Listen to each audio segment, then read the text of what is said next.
We were walking down the street and this guy hangs out the window and goes, "You Packy!" And then my friend Pat, he grabbed the guy out and he starts hounding on him. Ooh. All he kept saying was, "You ignorant he's not Packy, he's black." The following is an Oh Hey podcast production. This episode may contain coarse language and content sensitive to some viewers. Viewer discretion is advised. So this is another installment of conversations on BTG, Bridging the Gap. So today we have Rab, our producer extraordinaire. He's the one behind the scenes. Behind the scene guy. Yeah, making everything look great. And when we met first, our introduction, and we talked a little bit about our backgrounds. And I was particularly fascinated with yours because, you had mentioned that your dad is Nigerian, a biological father is Nigerian, and you were raised by white parents. Your mother is of European ancestry as well. So I kind of wanted to get the story behind that, and also your experiences as a black man in Canada. Yeah, well, first, thanks, Sam and Charles, for having me. That's a long one. So I guess it's a bit of a backstory. So what I know of my birth and my childhood actually does play a lot into the who am I narrative that we'll get into today. But I was my father was Nigerian. My mother was my birth mother was French Canadian. My birth father was Nigerian. Okay. The only thing I know about my origin story is that they were both apparently medical students in Montreal. Oh wow! And they did what people do when they're in college or university. They fall in love and they get some. And then they had a little Canadian black kid. And then 6 months later, I was adopted by my parents, effectively my parents, who happened to be Dutch. A white family. And they didn't have a child yet. And they decided to, ironically, in the height of the civil rights movement, 1968, they decided to adopt a black child, which for a Dutch family, which has its South African influences to it, is a pretty bold step. Yeah.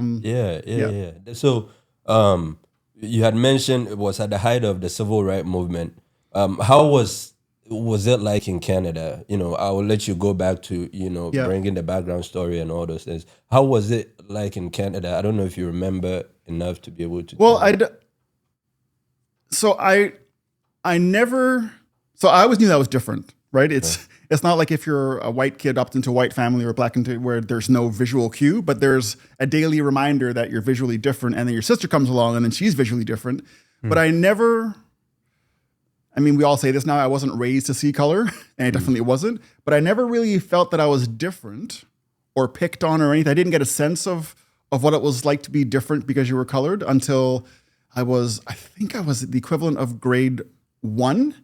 Grade 1? In Holland, actually. So I was born in Holland. Yeah, I was born in Montreal. We moved a little bit around in Canada, I think Edmonton and Stratford, Ontario. My dad was an engineer, and then he got sent back to the country of origin, which was Holland. And that was the first time I remember, and I remember it pretty vividly, of being picked on and called a name that had to do with dirt. And I remember my dad asking me why I was so upset, because I had no basis on which to associate that with racism. But for some reason, I knew it was the indicator that I was different. And it was because I was brown. I don't remember experiencing any detriment to being black that I perceived until much later in high school, right? When you start getting into racial comparisons. But ironically, I was never called, the N-word in high school. I was called all the slurs to do with East Asian, right? The Indian or Packy. And I remember, and again, partly because I wasn't raised to think that way, right? I think we call it being whitewashed now. But I was just raised normally by a great family, and then not an amazingly affluent upbringing, but we struggled. We did well. My family was very rooted around the concept of family. Grew up on a farm, did organic farm type things. So I wasn't raised in an environment where you'd experience that or even need to talk about it. So ironically, when this incident happened in high school, when I really, really realized that, okay, I've always known that I'm black and I'm different. I know that there's this thing called racism, but I've never experienced it. So I've never felt very empathetic towards other kids that were experiencing it because they didn't know what that looked like. But we were walking down the street. I think this is grade 12 now. So you're almost at the end of your high school year. You're ready to go into the world. Yeah. And all of my friends were just happened to be white. And we're walking down the street. It's at nighttime with my good friend Pat and Dave, I think Derek. And this truck rolls by. Thinking back, it's a classic redneck truck, right? Really loud, really big, really rusty. And then this guy pulls over, and then I'm looking at whatnot, and I remember two things. I remember my friends getting around me, and I couldn't quite fathom why, but they were building a wall. They were shielding from what they knew was the reality that I had no clue existed yet. And then this guy hangs out the window and goes, "You fucking Packy!" And so I'm processing all that at the same time. This is an instant. Yeah. And then Confused as hell. And then my friend Pat went off, like I should have gone off, right? Yeah. And then he went to the truck. The truck had stopped. He grabbed the guy out and he starts pounding on him. Ooh. And I'm still processing, but he was defending me, but he kept saying was, "You ignorant fuck, he's not Packy, he's black."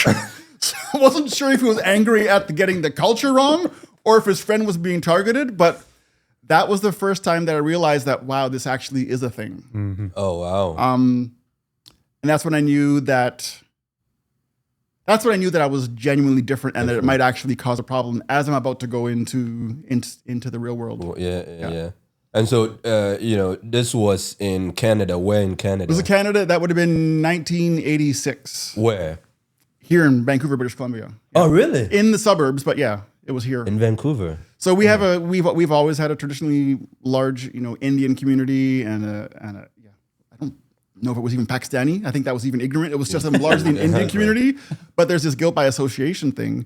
And what's ironic to me, if I can just segue into the modern time, is that was a time where I was racially targeted for the wrong race, right? So it's comical. It was a bit of an eye-opener. But fast forward to today, 2025, when we're talking about immigration and there's this rise of anti-Indian sentiment. If you're brown, whether you're in Canada or in the UK, there's this assumption that you're a foreigner and that you shouldn't be here. And so routinely, and I do mean routinely, at least once every 2 weeks, I will either get a comment in the comment section that has to do with go back to your country and you're here on you're soaking up our tax dollars, to having been verbally and physically pushed here in public. Really? You? Here, me, 6'1", looking like Vin Diesel sometimes. I got pushed and shoved out of the way because there was a Sigma guy doing a Sigma, "I'm not going to move for you" nonsense on the street going to the Canucks game. Right now. 2 weeks ago. Oh, really? What? You fucking Hindus got to remember where your place is and you're in my country and you'll move when I walk by. And I said, I was born in Montreal and kept going.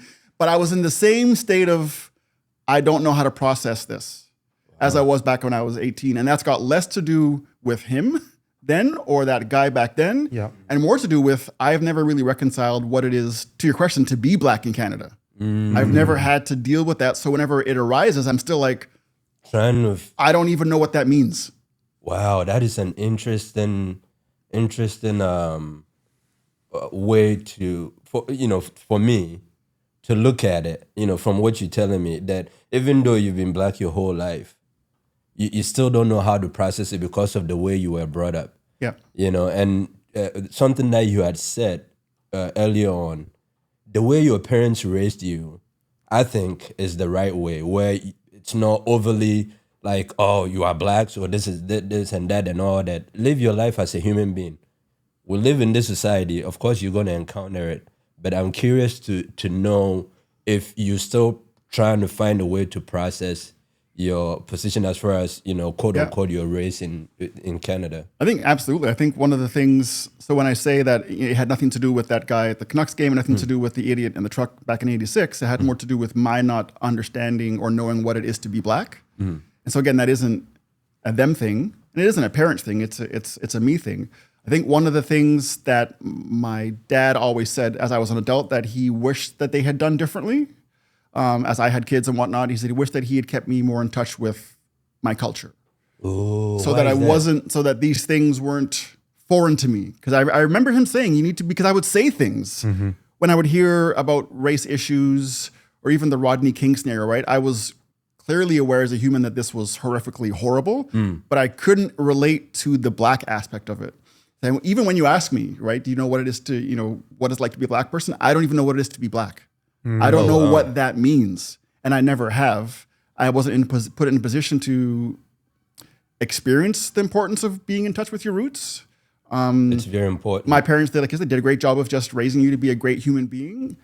I think if I was to adopt, let's say, a Vietnamese child, I think knowing what I know and knowing how difficult it is to rationalize who you are when you are in a mixed race family, I think I would make a concerted effort to keep them in touch with what it is to be Vietnamese culture-wise. They can make the decision whether they want to identify as that or what they are, but I think the absence of me knowing didn't hurt me, but it definitely didn't prepare me for a lot of the things that I'm still unpacking now. So when George Floyd happens, right, I am outraged. I'm watching the screens. I'm tapping into my anti-law enforcement mentality for that reason.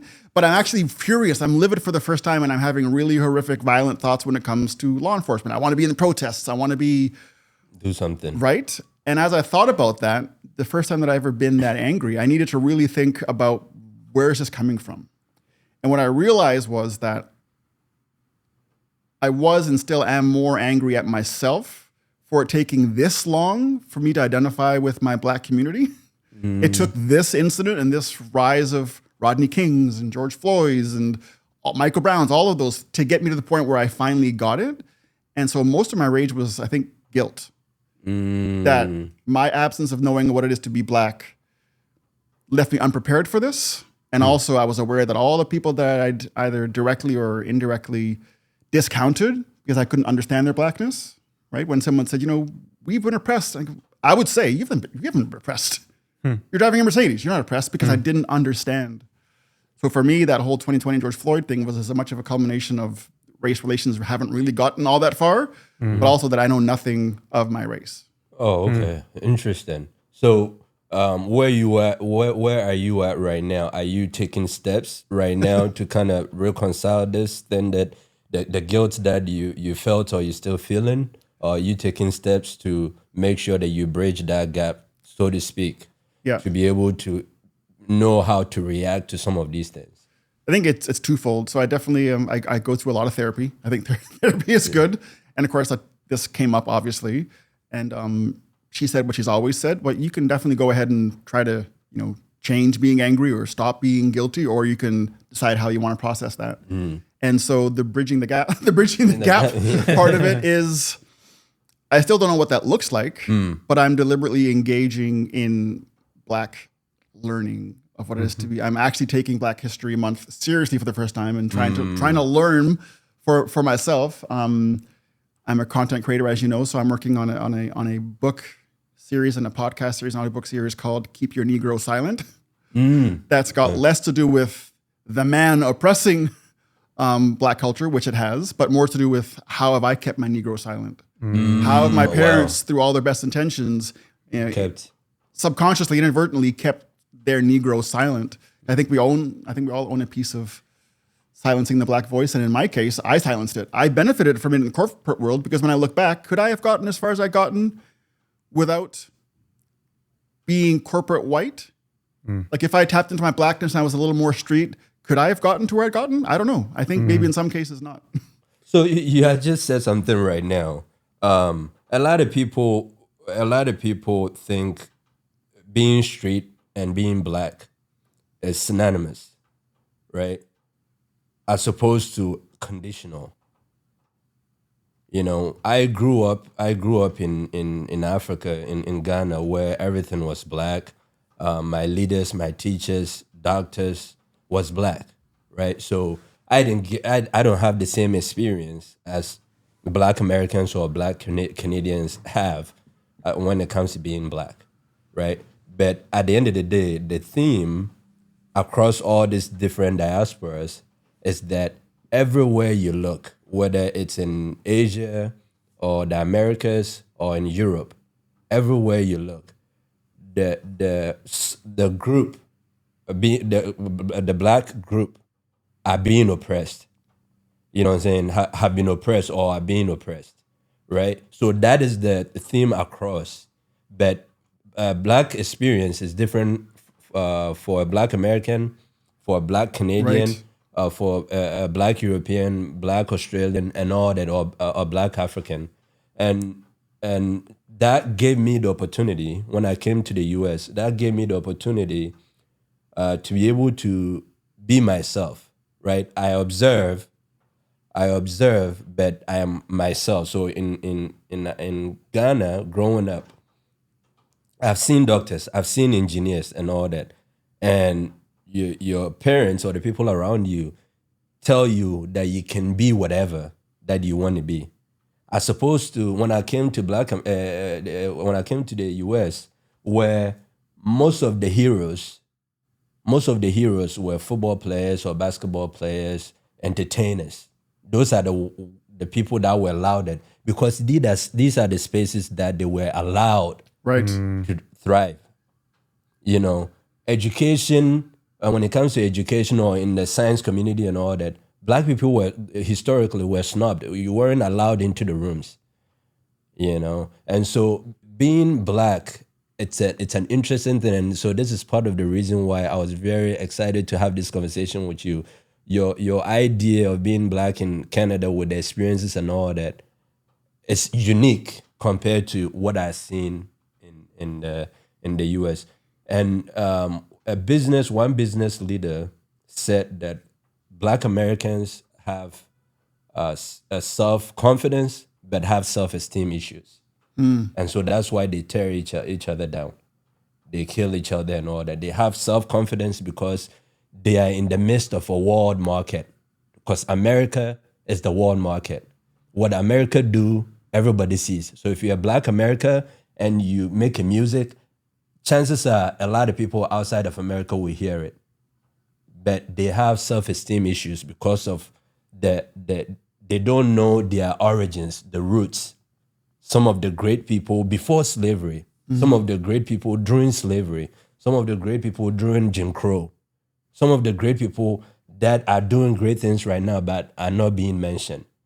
And on the opposite side, Africans have good self-esteem but have low self-confidence because their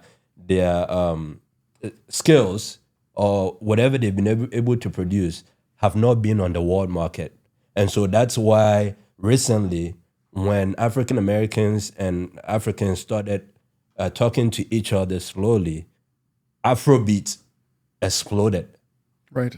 You know what I'm saying? So because now you have Black America saying that this sound sounds very familiar and very unique. Sounds like something that I will dance to or I'll listen to. And so Afrobeat exploded. You know, this is why it's very important for us to talk to each other, to learn from your experiences. And so I'm glad that you were able to tell me, you know, a piece of your experience. I mean, it's even hearing you speak, right? There's still a part of me that I have no clue what the hell Charles is saying. Afrobeats, like I am out of touch with some of the most basic of things that either I should know or should I know, right? What is the value of me knowing? I think that's something I also need to process. Do I need to know everything about what it is to be Black? Or is being Black so ambiguous and specific to each person in each country that the value versus effort just isn't there? I need to be a good human, accept everybody. But I'm curious, Sam, from your perspective, as an Asian Canadian, do any of those kind of disconnects, experiences resonate with what you've been through? Experienced? Not really, because growing up in Canada, specifically in Vancouver, there's a lot of Asians, a lot of people who look like me. So I never even knew about this thing called racism.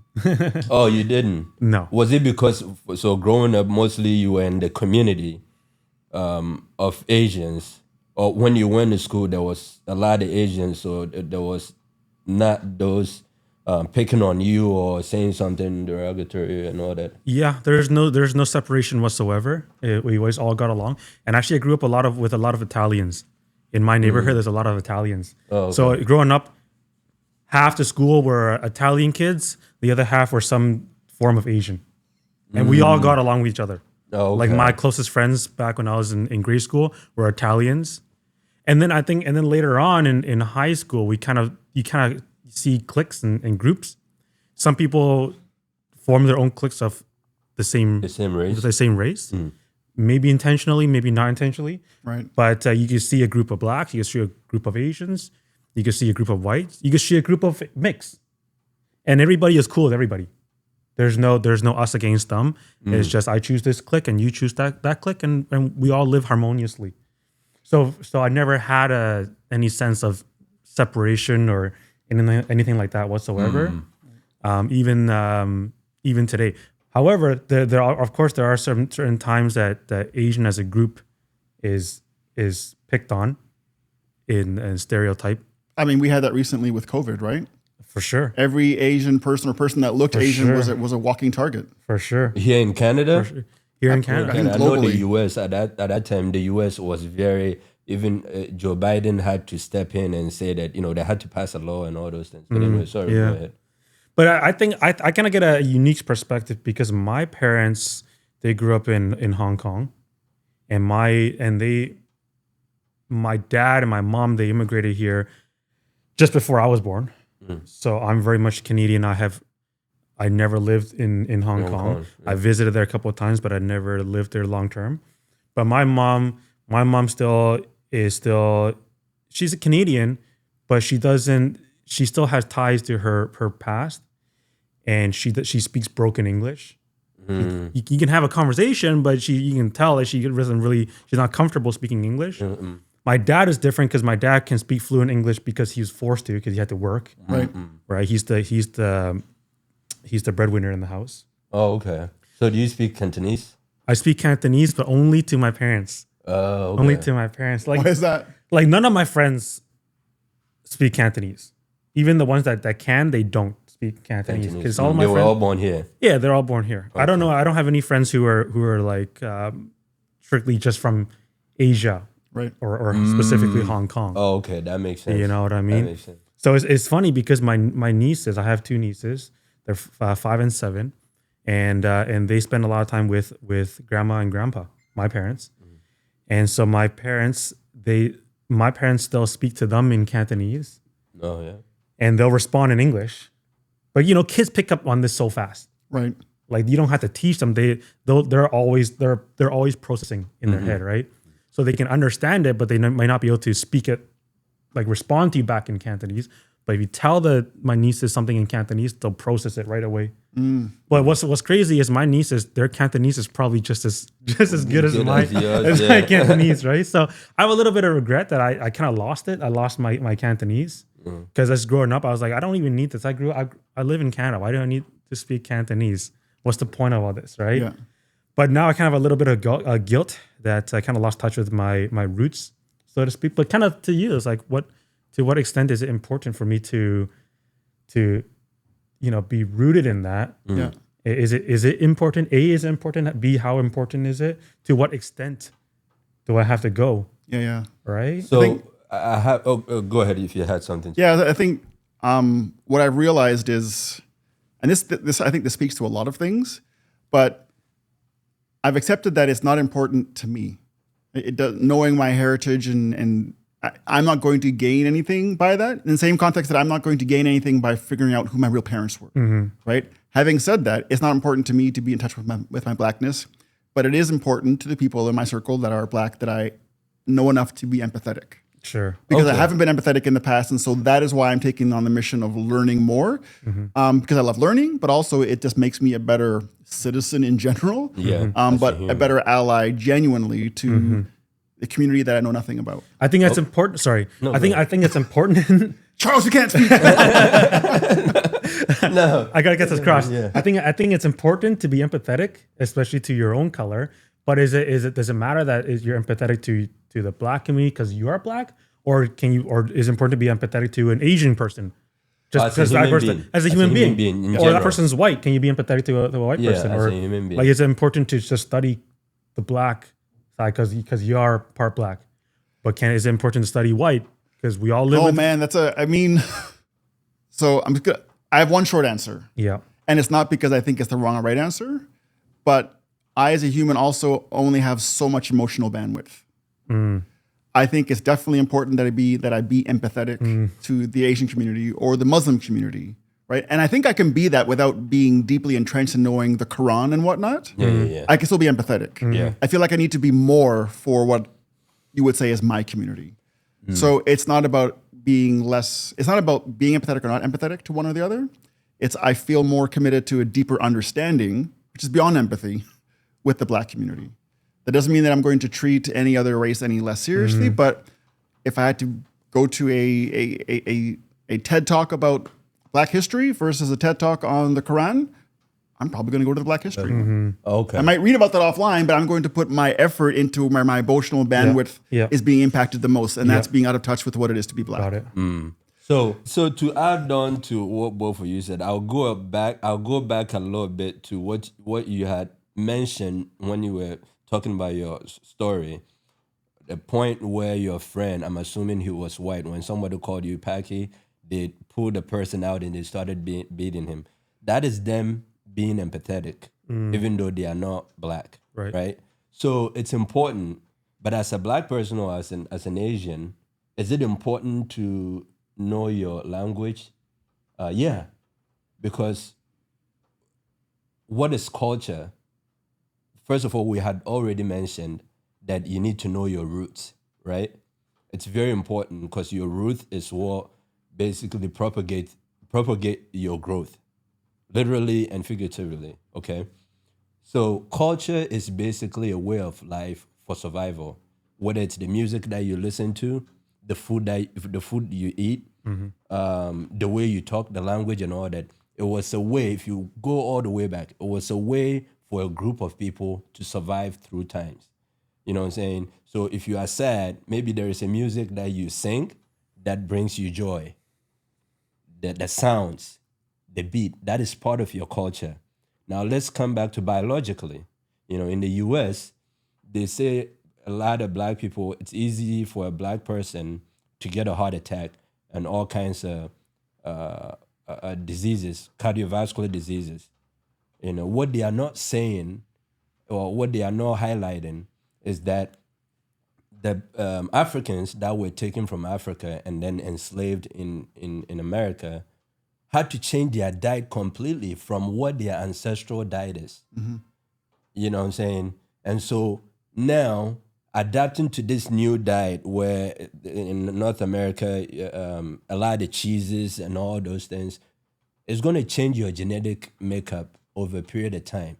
So as a Black person, if you go back and learn your roots, you start understanding why we braid our hair the way we braid it, why we talk the way we talk, why we listen to music the way we listen to, why we dress the way we dress. And so when somebody is dogging you, if you know where you're coming from, it does not make any difference for you because you understand yourself. Right. You know what I'm saying? So that's what I will add to what both of you said. It's important. It might not be important to your bank account right now and all those things, but anything that has to do with your whether ancestral culture and all that, it's important to at least be aware of it, Right. To make your life a little bit better. Right. Absolutely. Right. That book you say you're writing? Is Yeah, book? it's a concept. Initially, it was just going to be like a mini podcast series. Now it's turned into, it should be a book. It should be a TED Talk, which puts me into my creator mode. I'm building the next spaceship versus just telling a story. But yeah, it's called, or it will be called "Keep Your Negro Silent." Oh, okay. And right off the bat, keep your Negro silent. You would think that it's antagonistic. Absolutely. But you know what I'm saying? But I have a marketing background. It's partly you go. intentional, but and that's one of the things as well, right? In today's culture, that's yes, it's deliberately inflammatory, but it's also retrospective. I have a preface to the book that speaks to this is more about how I've kept my Negro silent, right?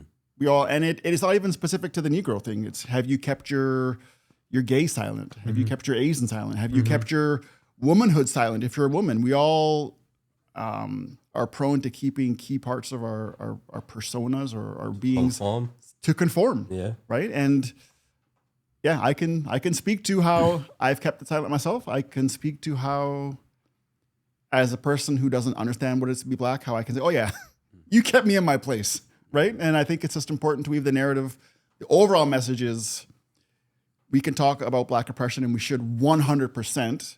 I think the moving on part is when we start to own little bits and pieces of how we've allowed that to become part of our makeup and how we've actually co-opted that and are silencing ourselves. And so that's what the concept is more about. It's not about blaming the white man or blaming the Black person. It's just we all silence ourselves, and this is how I've silenced my Negro. One of the marketing campaigns that I'm thinking of doing is actually going to be a bunch of white people in Robinson Square with signs saying, keep your Negro silent. Oh, really? With a QR code, right? So I want to start the conversation. I want it to be hard to talk about because it is hard to talk about, but I want to approach from a place of ownership. Before I start accusing you of silencing me and you keeping me in my place, What have you done? What have I done to get out of it? How have I benefited from that actually? And yeah, how have I kept my Negro silent? It's interesting. I think, and this is my personal humble opinion. I think as an African, it's definitely easy for me. Maybe this is unique to me. I need to talk to more Africans and get their point of view on this. It was definitely easy for me to be Black in America because I didn't come up with all the, growing up, I didn't know about Martin Luther King. Right. I didn't know about Malcolm X, and all the routes and the racism and all that. I remember I was in the history class in the US in college, and they were talking about, I'm sitting in the back chilling because history is not important to me at that time. Only worry about engineering classes. So I'm sitting in the back, and the teacher says something about how Black people were worth only 1/3, compared to an average white man. And I was like, what? I've never heard of this. So I didn't grow up in all this. And so it was easy for me to be Black in America. I never experienced racism personally in America. Nobody came up to me, shoved me, said the N-word to me and all that until just a month ago. No, not even a month, a couple of weeks ago. I was at a cafe. Here in Vancouver? Not here in Vancouver. I had actually gone to Blaine because I had to go to the US to do something. And then I stopped at a coffee shop in Blaine.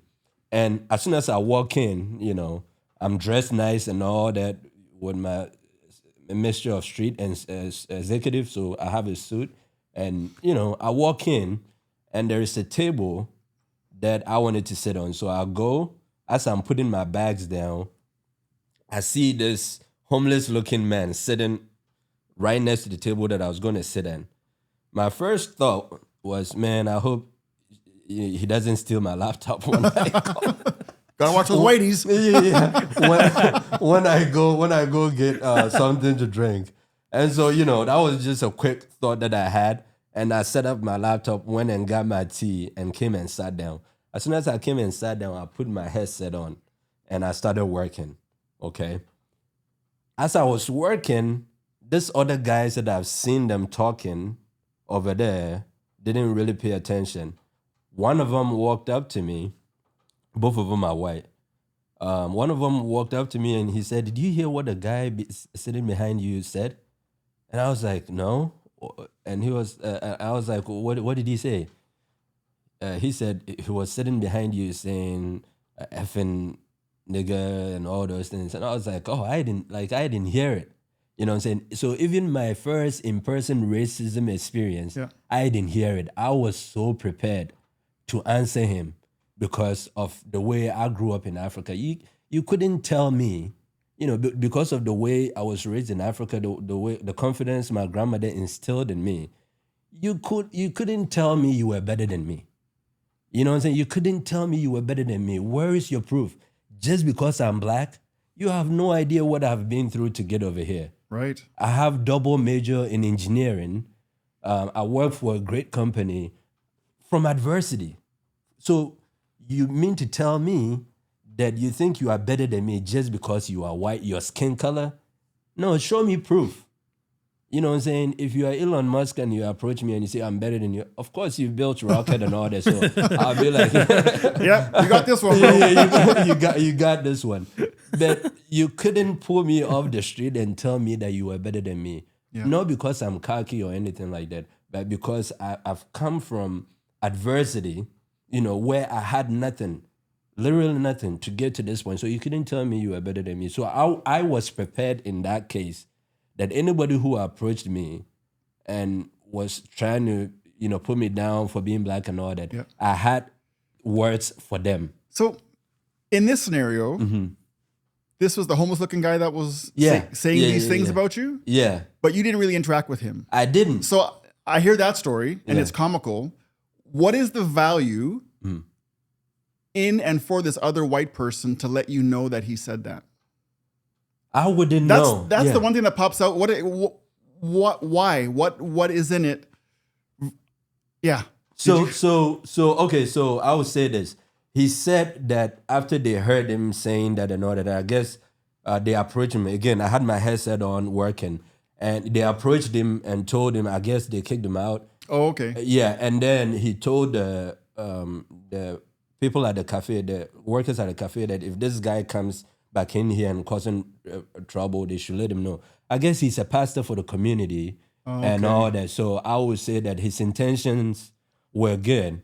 I know where you were getting at. There are some people who virtue signal, That's what I was getting at. So, yeah. But as you're telling me this, because I'm Steven Spielberg in my head, what I see is Charles sitting down with his headphones on, chaos erupting behind him, Literally fires are going off, and you have no clue until someone tells you that the house is burnt down. Yeah. But let me ask you this: you because you're confident, so that in yourself, based on your upbringing, so that someone says something like that to you, it doesn't shake your tree whatsoever. But how does somebody else, maybe someone else who's not black, but in every situation, whether somebody has no confidence because he's black, because he's white, because he's Asian, because he only has one arm, because he can't speak well, because he's not a good looking person, whatever it is, we all have those, right? No matter who you are, I think every person on this planet has that thing. How does that person get to that point where their tree can't be shaken? So you remember in our previous conversations where I said the knowledge is in the doing. I love it when you said that. That Yeah, worked. the knowledge is in the doing. It's the same thing with confidence. If you are looking at it from the outside, everything looks crazy to you. Looks like calculus to you. You know what I'm saying? If somebody say you ain't shit, you know what I'm saying, and you've never gone outside that bubble, you are more than likely to let it affect you. Right. So to answer your question, and I will just say if you are black in America or Canada and you haven't traveled anywhere, and even if you don't have the money to travel, go to an HBCU school, historically black college or university, and see a different kind of you, what they are doing, the professor over there, what they've been able to achieve. These are experiences that I went after myself. You know what I'm saying? I went after myself. So I've seen black doctors, black engineers, and black scientists, I've read about them. And so when you tell me that I'm not shit, show me proof. You know what I'm saying? If you have only one arm and people are saying you are incapable, visit places where people with one arm have been able to invent stuff. And although that thing doesn't limit you, go to the gym to see somebody whose arm is barely working, but they are working out. You know what I'm saying? So if somebody tells you that you're not capable, where is your proof? Where is your proof? You know? And so expose yourself. I think a lot of black Americans that I came across in the early years of my years in the US have not traveled anywhere. They've lived in the same city. Their identity is they are black. You know, this is my black and all that. Nah, there are people out there creating apps. There are people out there creating games. One of the lead scientists, lead engineers at SpaceX is a mixed black guy with locks. you know. And so if you're somebody with lacks and people are shunning you and all that, and you know this engineer, you know that you are capable, regardless of what, people will tell you. So I would say experience is the greatest teacher of all time, and that will bring your confidence up. The more you do, the more confident you become. And I think Obama alluded to this, that when he started, when he started life, he had that same what do you call it, imposter syndrome, but whenever he entered the room, whether it's going to Harvard or becoming a senator or becoming a president, when he arrived, when he got there, he realized that, oh, these people are just like me. There are even some that are even idiot. Right. So to close to close my answer, I personally believe that anybody who disparages someone without even getting to know them, there are two ways. They either have some kind of mental problem, or they are incredibly and stupidly ignorant. That's how I classify racist people. There are people who are ignorant, haven't been exposed. It's like a black person that hasn't been exposed and a white person that hasn't been exposed. There is ignorance on both sides, right? So those people, I don't group them as racist. But if you haven't met me and you just discount me just because of my skin color, I think you have a mental problem. Seriously, I think we should start labeling people like that. But anyways, I don't want to go off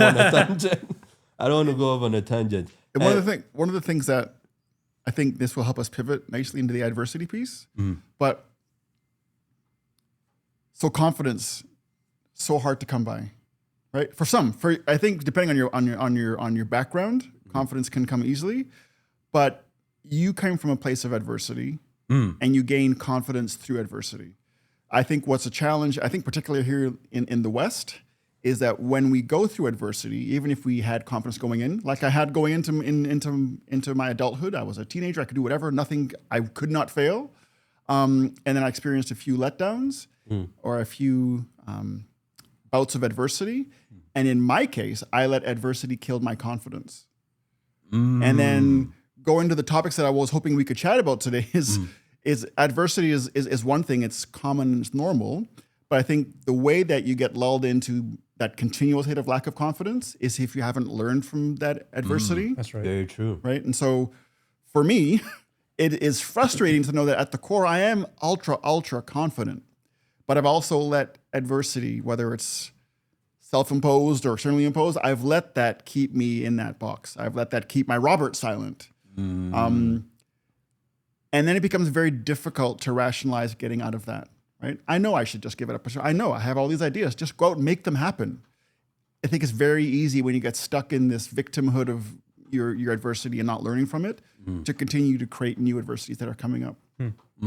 That's interesting. I didn't look at it that way. So Sam, I know we've had conversations before where you said, growing up, academically, that was not your forte, But when I met you, and since I've known you, you have this confidence about you where you believe in the things that you're doing and the things that you want to achieve and all that when we have conversations. What has your background contributed to, or how did you make that switch from I'm saddled here, or like I don't think I can go any further, to where you want to do big things now? Yeah, there's a couple of defining moments I think throughout my journey that I can really put my finger on and say that was a big catalyst and big change point. I'll tell you guys an interesting story. I don't think I've ever told you this story, but a while ago, I made this was the first time I've ever made a significant amount of money. Nice. A sizable chunk of I should have cash. met you then. Can I have some?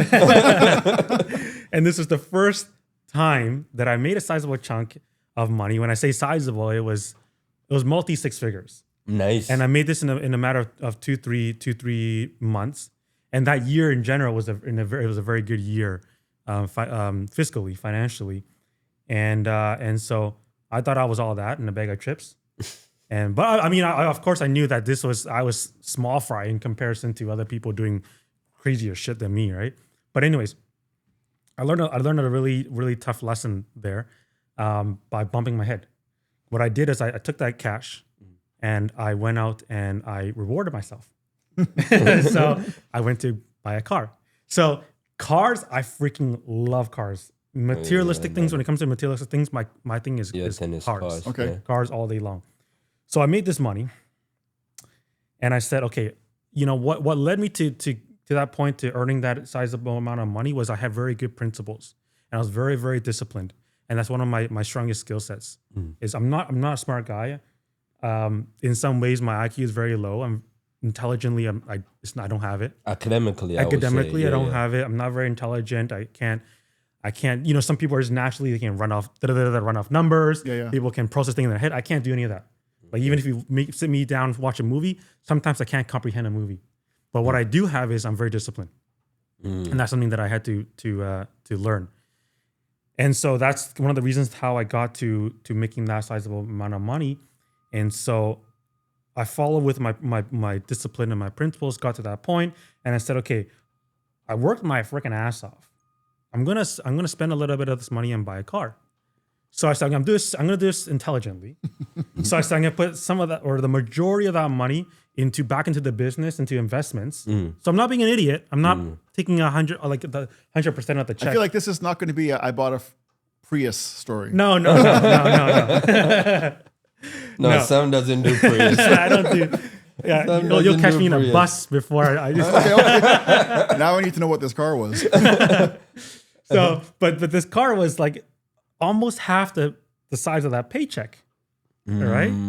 So, but I justified it by saying, you know, I'm still putting the majority of the money back in the business and back in investments, so I'm not a complete idiot. Let's do it.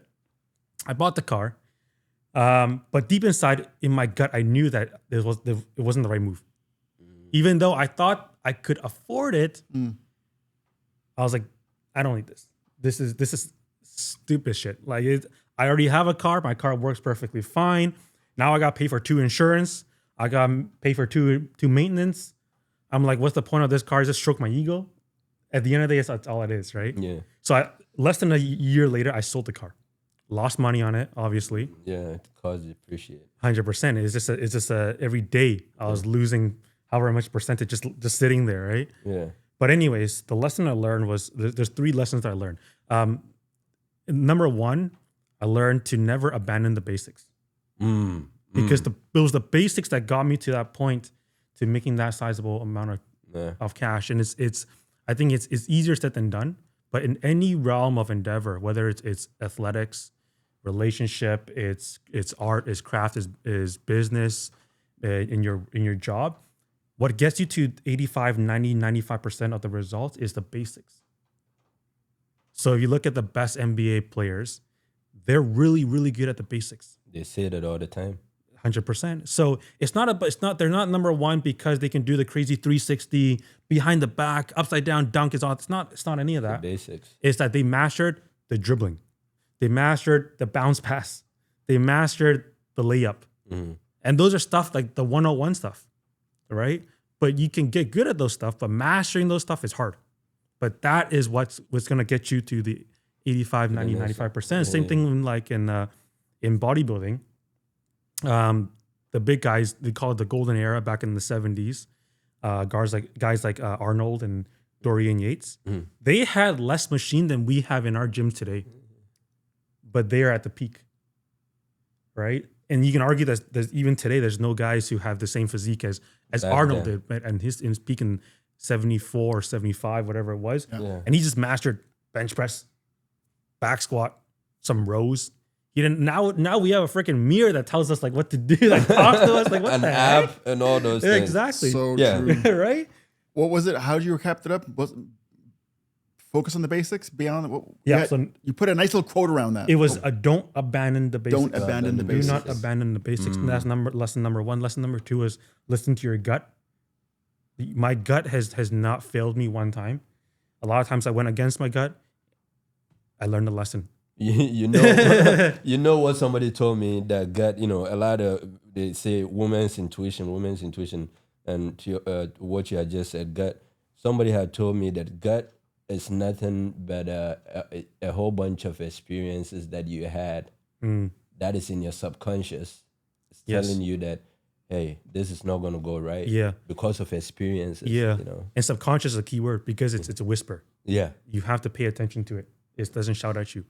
But the third lesson is, and let's just get to the point here, is how do I keep going to the next level, and how do I not get to a point where I'm plateau and I don't settle?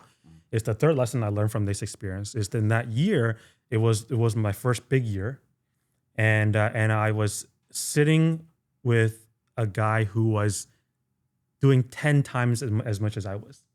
So I thought I made a good amount of check. I was like, oh, I made a lot of money. I'm that guy, right? Yeah. Yeah. And I met this guy. This guy, in comparison now, it made me look so small. Yeah. Because this guy his revenue was like 10x mine. Probably more. And so I was having a conversation with this guy, and I knew who he was. I knew what this guy was, his worth and all that. And I told him about my story. I was like, dude, last year I made this amount of money, and I was happy about it. And I thought that he would celebrate me and be like, good job, man. Keep it up. You're doing well. And I told him this. I told him I made 6 figures, and he looked at me. And what he told me, I'll never, ever forget. He looked at me, he said, how do you justify that? He goes, you made 6 figures? Like, how do you live off of that? He goes, I'm confused. Are you bragging, or are you complaining? Right. He's like, the 6 figures that you earned, I just spent that last year on my property tax. There's levels to this, man. I was like, you know what? You're absolutely right. See you later. I got to get back to work. All right. Yep. So in comparison, I think that when we say we can afford something, quote unquote afford, we use that word. We determine affordability relative to our current situation. Conditions, yeah. Right? We say our bank account is this. In relative to this bank account, yes, I can afford this thing. When in reality, we should be determining affordability based on our capability, our what we can potentially get to, And our gut knows that. and our gut knows that, and our goals. So it's interesting that you bring up that story, because I was bragging about my new toy over there earlier, right? And then I just spent $1,800 on this brand new toy that was going to do that. And then fast forward to a week, and we know now that there's a bit of a job crisis and there is no capital coming in. So I could afford it for sure based on the now, like you said, exactly based on the now. My gut knew that we had done 5 episodes already with the previous gear, and it was just fine. I've supported 18 other guests in the past 2 months. It was just fine. So Nice. what needed it? Because I kept seeing that piece of equipment in other people's podcast setup rigs. But the reality was my gut knew I didn't need it. I went for it anyway. And now I'd love to have that $1,800 back. Just like I'm sure you would have loved to not have bought that car and have it depreciate. 100%. Wow. 100%. That's interesting. What do you say about people that don't learn from that mistake, which might be me? Because this is not the first time. Specifically financially? I think in general, right? Adversity, that's what I was mentioning earlier. There's adversity, which is fantastic. And then I think adversity is actually great when you learn from it. It's when you don't learn from it that it becomes... It turns into depression and all those things. Very much so. So, Charles, I would say to you, how does somebody break the cycle of making those bad decisions? What do you think drives someone like me to maybe potentially continually think short-term versus long-term? So, Charles, when you hear Sam's story about purchasing this crazy expensive non-Prius car and learning from that lesson, right? And then we hear my story about buying this amazing piece of equipment that I know I didn't need, and having not learned from it, because full transparency, this isn't the first time that I've decided I needed to buy something more often than not to fulfill my ego, right? Could be an expensive tent and more snowshoes that I don't need. But these are mistakes that I keep making. So I'm sitting here listening to Sam's story thinking, why am I not learning? What are your thoughts as to, from your experience, why is it that some people get it and some people don't quite learn from adversity? So this might just be my experience. I think the background that you gave, as far as how you were raised and all that, it can be attributed to comfort. You know, so if growing up, if resources were readily available to you, and you come into some money, your mentality is that it will come again. The money is always going to be there. It will find its way to you and all that, which is good. But me coming from a very poor background where I didn't have lack of resources and all that, when I came into some money, I never wanted to go back. I never wanted to go back to those conditions anymore. And I'll tell you a quick story. I remember when I was trying to come to the US for college, I had to write SAT. And so I moved from the city that I grew up in, Takoradi, and moved to Tema, which is a suburb of the capital, Accra. And I was living with some family friends. They gave me one room.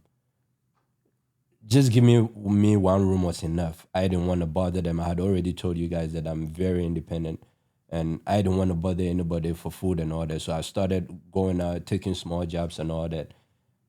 There was one time where I didn't eat for 2 days. Okay, 2 days straight, I didn't have food to eat. It wasn't like I had food and I chose not to eat it. I didn't have money to buy food. I ran out of money and all that, to the point where one time, within that 2 days, I was so hungry. I said, you know what? I'll try and force myself to sleep. So when I wake up the next day, I'll find out a way to, find food. But because I was so hungry, I started hallucinating. Even talking to you guys right now about it, like every time I even think about that scenario where I was hungry, I feel the headache that I was having, I replay it again. It's not a good feeling. So when I came into the money, I've been always careful. Friends, at that time, girls that I was dating would be like, why you work so hard? Why you, even when you have money, why don't you want to do things? That is because I'm always thinking of rainy days. So I had no other choice but to learn from my experiences. So what somebody has to do if you don't have that experiences is to, again, open yourself up to experiences. Right. So at that time, if me and Sam were friends and he came into some money and he let me know, I would have advised him. I would have been able to tell him, Buy a Prius. Yeah. Get a Prius, even though you don't like it. So again, your experiences can help a little bit, but if you don't have those experiences, go to places, either travel or just acclimate yourself with conditions like that. Walk around, even your own city. Walk around and see people that don't have. If I walk down the street on Hastings, for example, and I see all these homeless people, to me, because of my experience, I've slept outside the house before. You know what I'm saying? I've been, not that I was homeless, I could have easily gone back to my grandparents and sleep over there. But because I wanted to be on my own, I was sleeping on rooftops and people's garages and verandas and all that. So I don't see them as, why is this happening to them? It can happen to anybody. And so I'm very cautious when I come into some money as well. I have to save for rainy days. I have to be smart in my spending and all those things. I think that's a great takeaway. It's easy to talk about people who live in privilege, and I think to some degree maybe we all have. Yep. But if I love that, one surefire way to get out of that privileged mindset is to expose yourself to adversity. If you haven't experienced it, put yourself in a situation that's uncomfortable. I have one friend that felt very, very privileged and very comfortable in her cycle in Los Angeles. And so she, in a very small way at first, came up with this concept of an adventure a week. I actually met her in the process of her fulfilling that. Adventure, yeah. So I met her at a bus stop in North Vancouver as I was going to the North Shore to hike. Middle of winter, and there's this attractive white woman at the bus stop in the middle of nowhere. And So I first thinking, do I sit at the end of the bus stop? I don't want to be, that scary black guy, but that's where my brain was. But she said, hey, how are you? I said, oh, I'm good. I said, what are you doing? I said, I'm going hiking. And she said, who are you? I said, oh, my name's, I'm not going to give her a real name. Samantha. What you doing? Oh yeah, I just came up to Vancouver for the day from California. I said, for the day? Right. And so she proceeds to tell me as we're waiting for the bus, it turns out that she's going to the same place to go hiking. And she proceeds to tell me that she is a producer on a popular game show. And that in order to force her out of her comfort zone, she had gotten into this habit of crafting an adventure a week. Oh, wow. To show her something different. It didn't have to be a negative thing, but she wanted to always be exposing herself to something different. So that could mean going to a country where she doesn't speak the language and being uncomfortable on purpose. It could mean deliberately cutting her budget of spending for the day or the month to less just to experience what that was like. And in this case, it was, I just want to experience hiking in the snow when I've never done it before in my life. So that was her adventure a week concept. And so to your point, she exposed herself to adversity, ended up making a blog about it. I think she's written a book about it. Oh, wow. But the key thing was, I was thinking, wow, I've got to travel. And she said, no, you can just walk to work in a different route, right? You can just try different food at a restaurant. You can try talking to somebody in a grocery store when you've never done that. You can create your own adversities, but if you don't have them and you recognize you don't have, a more difficult path, find a way to make it difficult. Well, not necessarily make it difficult, but finding a way to get that experience. Yeah, very much so. Yeah, get that experience.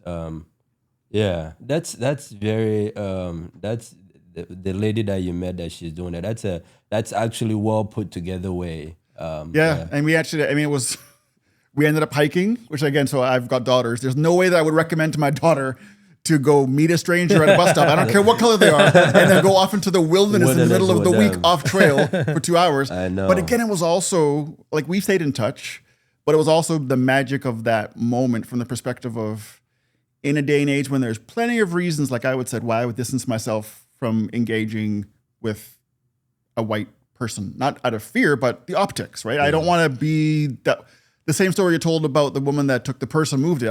I'm aware of the dynamics. I don't want to make life uncomfortable for myself or other people, so I'm going to stay away. And same for her. There's plenty of reasons why, on paper, maybe just don't talk to a stranger in general. But there was enough trust in that moment or whatever it was to do something that most people would write off to this day as being, who does that? Well, we did it, and we have a great connection because of it. And part of it was because we let go of all that other stuff. And allowed it to happen. I don't know if I would suggest it, but for me, that was one of those kind of, okay, we can still do things the normal human way. Anyway. But that is human too, in a utopic scenario. Utopic. Yeah, in a utopic world. I think, and we've mentioned this before, we've said this before in our conversations. I think that to get the most out of life, everybody should be open to everybody. Your experience is so unique that I guarantee you that if somebody exposes themselves to your experience, it will benefit them in some way. We talk about how you had just even mentioned something right now, that if you don't have that adversity, if you grew up in privileged conditions, how do you make sure that you become well-rounded? Part of the reason why people tend to drugs and all those things is because they don't know how to deal with some problems that surprises them. Right. But for example, if I have gone through something and I was able to get out of it on the other side successfully, and I meet you, and I'm able to tell you, or I'm able to show you, and you go through the same thing, and then you say, Charles went through the same thing, and let me ask him, or this is what he did and that all that, rather than wallowing in it and all that, you find a way out. And this is why I say that if you want to get the most out of life, experience people and places. Because chances are, and I have said this before about friends that I had met when I just came to the US, where when I ask them, where have you been? Like, where have you traveled to? They've been in the same city their whole lives. And so when somebody tells them that this is who you are, the chances of you believing it is very high.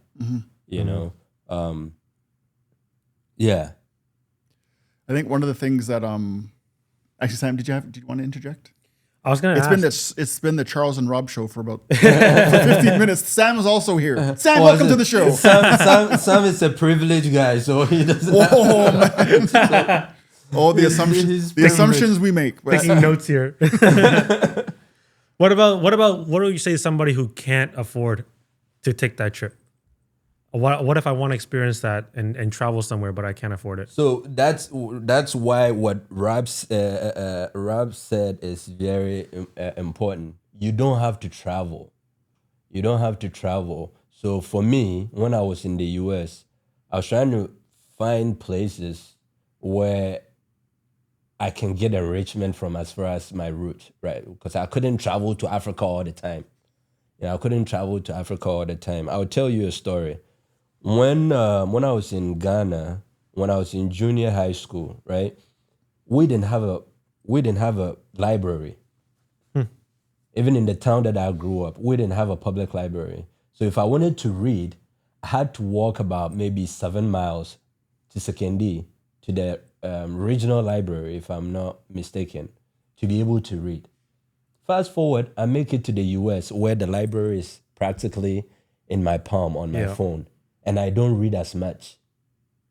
I don't read as much as when I was in Ghana. You see where the comfort comes in? So how do you make sure that you don't become comfortable? By remembering where you came from. And that's what I was saying.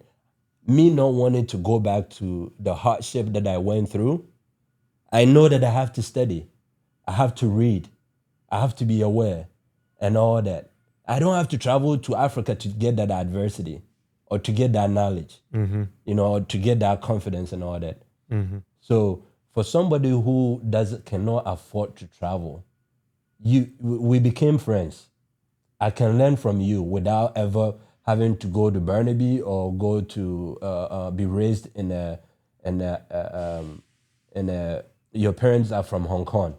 You'll be able to tell me your experience having immigrant from Hong Kong without me having to travel to Hong Kong or without having to live in your space, right? So experience, talk to people.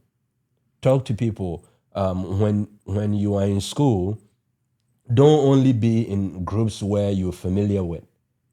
If somebody is from Pakistan or Bangladesh, talk to them. So what was it like growing up over there? What are some of the differences? When they tell you, you might find similarities and be like, oh, we did that too, and all that. Read. You don't have to travel. So to answer your question, you don't always have to travel. If somebody is privileged in North Van, okay, or West Van, I'm mentioning the two rich areas in Vancouver.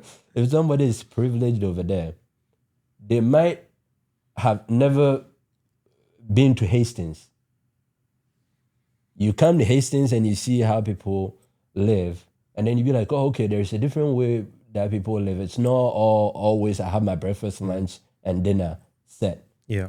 So that's one way that you can learn from it. So one of the things that I suggested when I was in college, I was driving Uber because of the flexibility. And people will get into conversation and people will ask me, even there are some immigrant parents that sought for my advice, right? And they were like, how do I inculcate that the drive that you have into my kid that has everything? You expose them, let them go volunteer in a homeless shelter, see how people are living with less, way less, listen to their conversations and all that. So you don't necessarily have to have the money to travel in order to experience that. I think my background is probably not the most conducive background. And I think a lot of people are in this situation when I say background, which is the middle class. Because if you look at the wealthiest people on the list of Forbes top 100, you see a lot of them came from nothing, absolute nothing. And so there's not a coincidence that the majority of the people on that list came from nothing, because they had their back against the wall. They had no choice but to make it work and to become a successful, right? So they had that inner drive. But on the other hand, if you came from with parents who are wealthy, you had resources that other people didn't have, right? Maybe you could tap into your parents' mindset. You could tap into their network, into their financial resources, whatever it is. So either end, there's a benefit. But for someone like me in the middle class, I didn't get any of that. Really? I didn't have a hunger because I didn't have my back against the wall. My dad always fed us. You make a good point. We never went hungry, literally and figuratively. But at the same time, I didn't have the resources that allowed me to have a step up, right? So I think that in that sense, yeah. But going back to comfort, like your comfort zone is the biggest killer of success. It is 100%. It is 100%, and It that's is. why it's so easy here in North America. If you just do the minimum, you'll get by. You Yeah. have 5G. You have 5G network. You have food delivered to your door. You know, you can sleep in a bed. You have food in the fridge, and you just did the minimum. I'll tell you a quick story as well with that. And so that's a very interesting point. And as you were talking, I kept on thinking about it. How do you remedy that if you are in the middle, right? The solution is the same way. If you're in the middle, you have access to some things. You have at least access to some things. So still open yourself to experiences. You have access to go to somewhat good school. So if you go to a good school, chances are you will have some rich people coming over there as well. Listen to their stories, be friends with them and all those things, and see how they live their life. So it doesn't always have to be looking at the most crazy conditions to try to experience it, but also the rich as well. But I think in Sam's example, when you talk about maybe not having access, I think the biggest thing I heard there is that there's no access to incentive. There's no incentive to need or want to, right? And I think it's that incentive that compels us to excel, either because your parents are overachievers and want you to do that. But if you don't have that incentive, then that to me is the curious one. How do you find that within yourself? Because clearly you did. Clearly you got to the point where you're middle class and you're making double six figures and getting this car. So how did you find the incentive? You didn't have to, but you found a way regardless. Charles had to, right? Charles had to fight, and he did. Definitely had to. And it doesn't discount either trajectory. Yeah. But it was fight or flight. Yeah. I think for folks like us, there was no fight or flight. We could have done anything, but you chose to, I wouldn't say fight, but you found a way out to hockey stick up. Yeah. How did you do that when there was nothing pressuring you to do that? Number one, something that my mentor said to me a long time ago is he said, whatever your goal is, 10x it. 10x your goal. Then you'll realize that your goal is tiny in comparison to what you can do. And I think we're comfortable because we're always comparing to other people who are maybe, oh, look at that kid in Ethiopia. You got a car in your garage. You got food in your fridge. You're doing well in comparison to the kids in Ethiopia. Yeah, but you ain't nothing. Like you're peanuts compared to the guys who are 10x you. So put that into perspective. So in perspective to what you can do and what you're capable of doing within you in your lifetime, like you'll realize that you ain't done shit. How old were you when he told you that? Early 20s. Okay. Early 20s. So I set massive goals. I look at those goals every single day. Look at those goals every single day, sometimes multiple times a day. Then it reminds me, why am I doing this? And there has to be a why behind everything that you do. Every activity that I do, there's a why. There's a why. Yeah. Everything. Whether it's in the office, whether it's in the gym, whether I'm eating a certain food, whether I'm spending time with certain people, there's a why to it, right? Yeah. And so 10x your goal. Yeah. Look at your goal every single day, and you'll realize that there's such a higher, bigger level that you can reach. How do you get to, like, a kid that's comfortable? How do you get to the goal part though? And I would say, how do you actually get to the goal part, right? So to your point, me, I had to find a way, to get out of that condition. One thing that my first supervisor or manager when I got into the tech field, this is uh, an Indian guy, immigrated from India, and he be very talented software engineer. We're having a lunch break and we're talking, and then he said something very profound. He said the reason why an average American doesn't care or seem to care about, you know, like what is next tomorrow is because in the middle class you have access to resources, right? So, for example, he said if you press a button, there is food being delivered to you. Not only rich people have access to that now, middle class have access as well. You press a button, your shirt is ironed and it's being delivered to you. So you're so comfortable that there's no point in you setting goals. It becomes a trap. So what he said, what you do to get out of that situation is to find a purpose in life. If you're a parent, try to direct your kids looking at their strength and get them to have a purpose. And that is one thing that when I made it to middle class from, where from the bottom, remember I told you that I had the library in my hand, but I was not reading as much as when I was in Africa. Yeah. In Africa, I had to trek like miles to get to the library to read a book, you know. So one of the things that he helped me when he was telling me about this is that have a purpose, So my purpose became based on my experiences. I grew up with nothing. So now my purpose became work your butt off to get the resources and then reach back to help, whether it's family, friends, your community, or your country as a whole.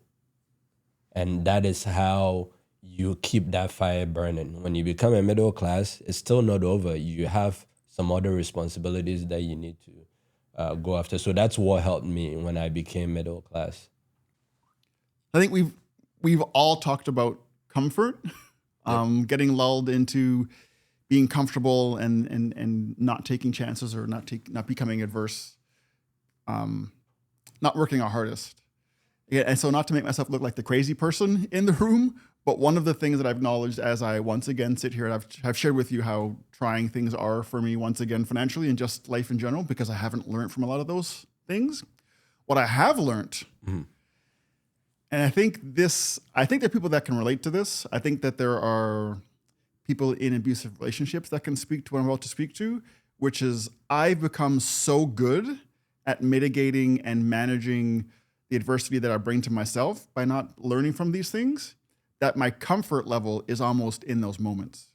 In the same way that some of my friends that have been in abusive relationships, you ask, why do you keep going for the same? At some point, as much as you know that that's not what works for you, it becomes the place where you're actually the most adept and the most capable.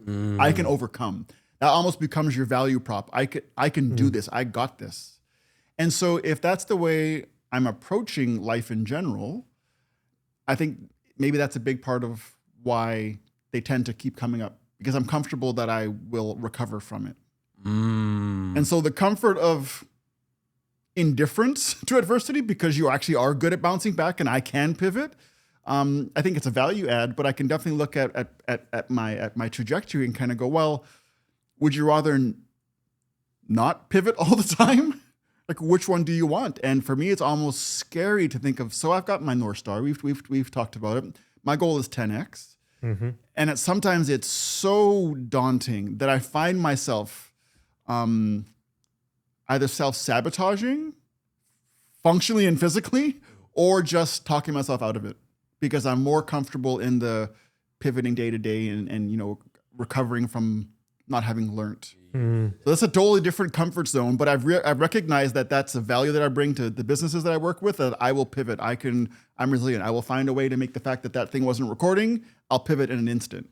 I'm almost better at dealing with adversity than I am at making sure it doesn't happen. It doesn't happen. Thoughts? Yeah, I think that is very profound way. Even me that I've gone through adversity and I've learned from it. When I was in college, there were points where I was enjoying comfort because I'm like, man, I've gone through so much. This is my time to not to be be the one who's championing and everything and all that. And I did some of the things that you've mentioned. Where at some point I remember I called myself the comeback kid. Because I will wait till it's close to exams, and then I start studying. When I was in Africa, I wasn't doing that. Right. When I was in Africa, they tell you to draw the eye, not the way you see it, the way the microscope sees it. You draw it and you label it. The ear, the way the microscope sees it, you draw it and you label it. This is back in Africa. But when I made it to the US, I couldn't do that because I'm so comfortable.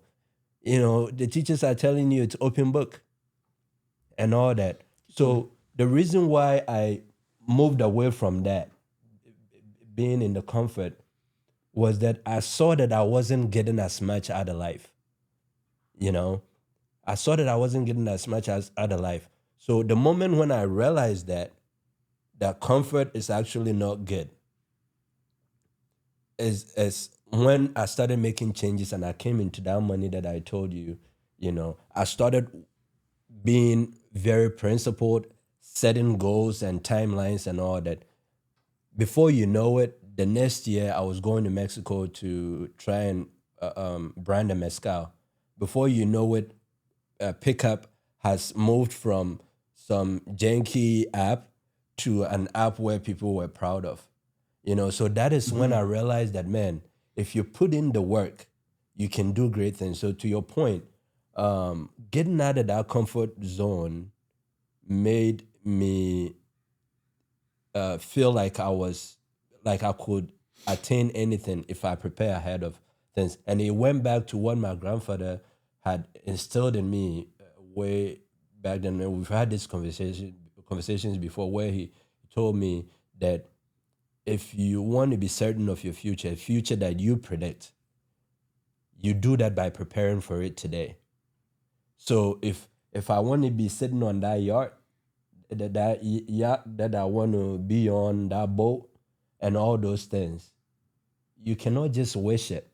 You cannot just be comfortable. You have to do extraordinary things, And so comfort is never good, even if you can bounce back. I know that I have started all over again about 3 times in my life. When I was born, where I didn't have anything, to the point where I was in junior high, I had to sell newspapers to be able to get some money and all that, right? And when it was time for me to write the SAT, I had to move to another city where I didn't know anybody to start all over again from there. And then the third one is when I wrote the SAT and got a scholarship to come to the US. I came to the US, I didn't know anybody. I had to start all over again.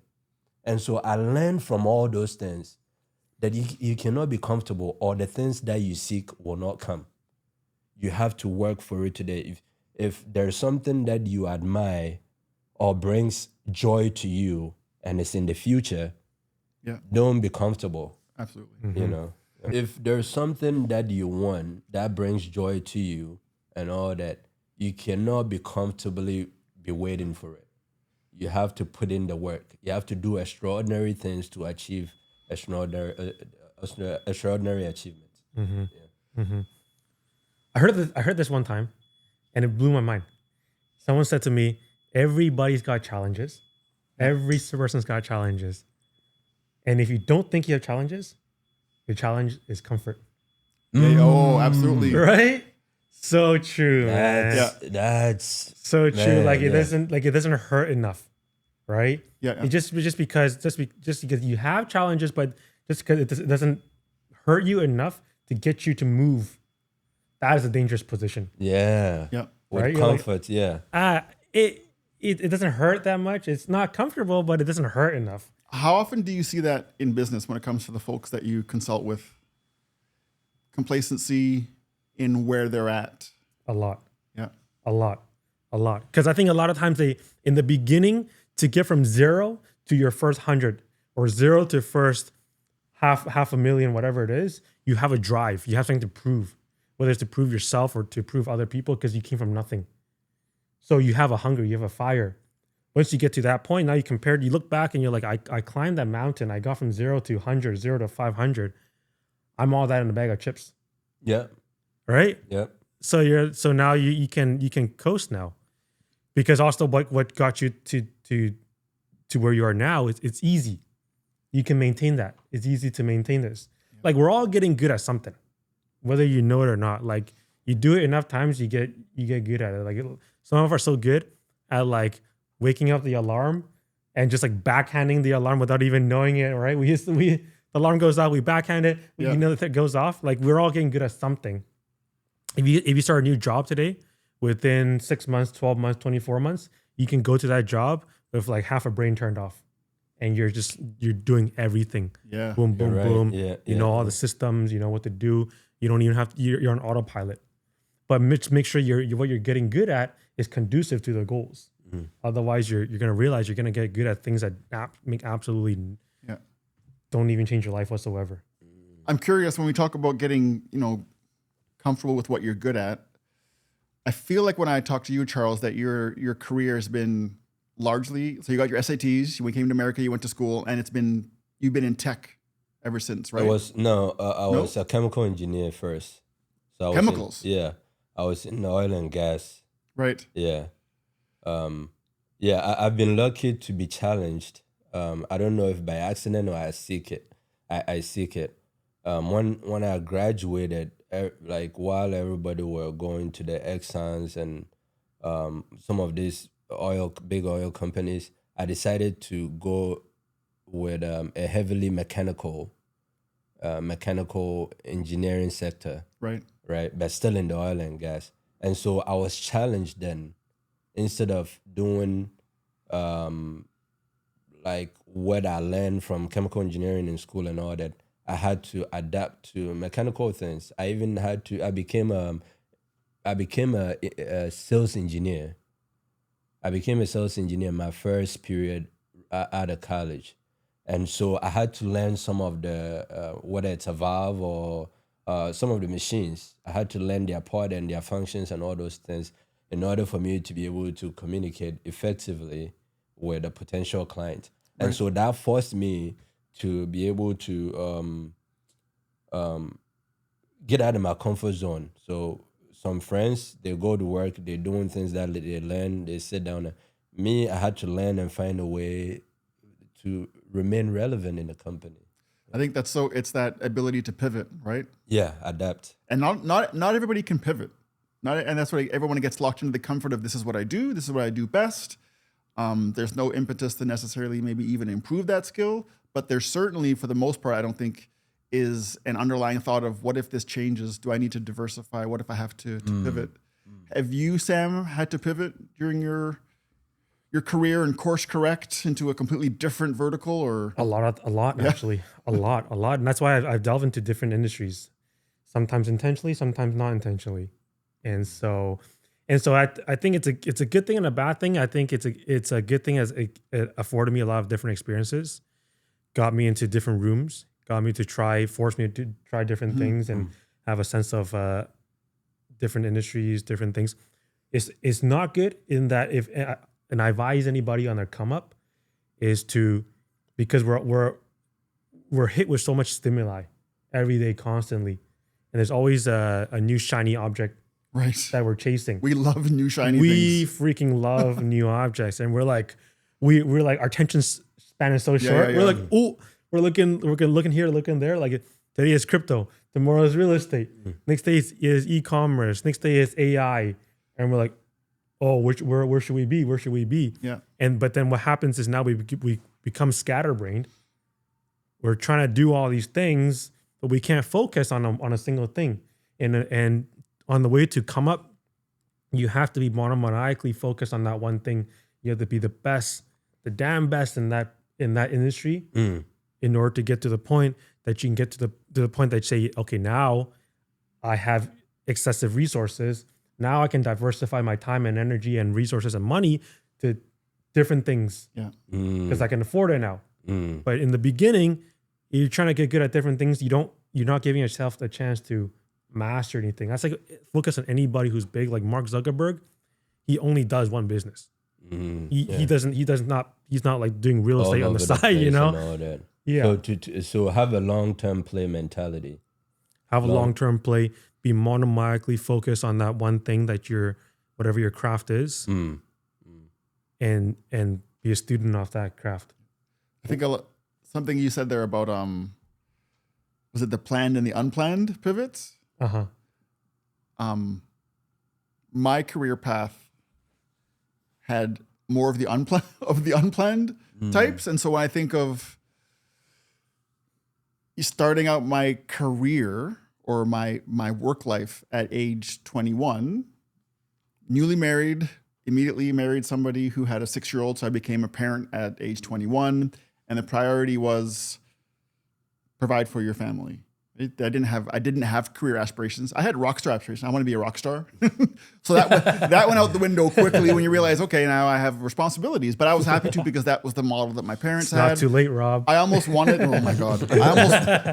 I almost wanted the vision that my parents had, which was, this is what family is, right? You do holistic things. And so for me, going to a family scenario wasn't weird. So I went right into what does it mean to secure an income when you don't have a school degree or you haven't even graduated.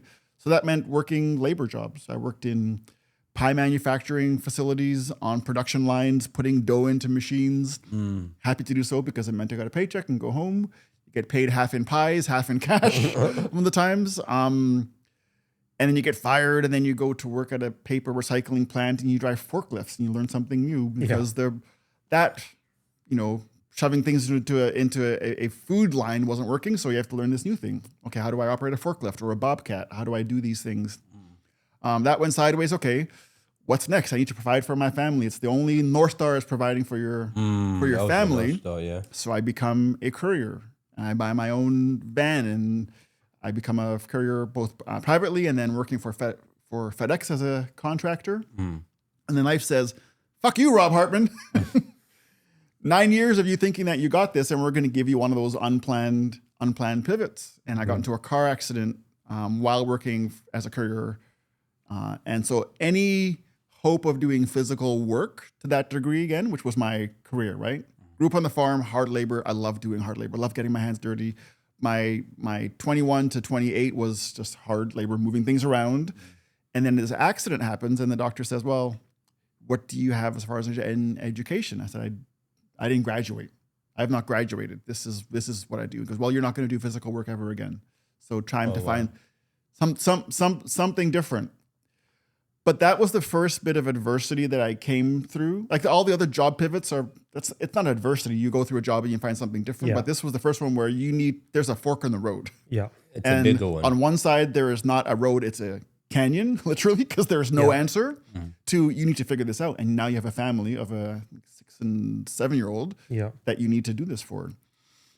And so this was at the dawn of the .com era and the dawn of the digital, we just had cell phones, flip phones. This is old school, pre-internet, dial-up modem sound. And the marriage was still good at that point. And then I took a look around at what was going on in the world, and there was this thing called desktop publishing where you could make brochures on your computer and print things out, and you could make things. And I'd never really harnessed my creative side other than music. So we took a look at what that looked like, and it was becoming all the rage because now you could work from home and you could do these things, and apparently you could make money from it.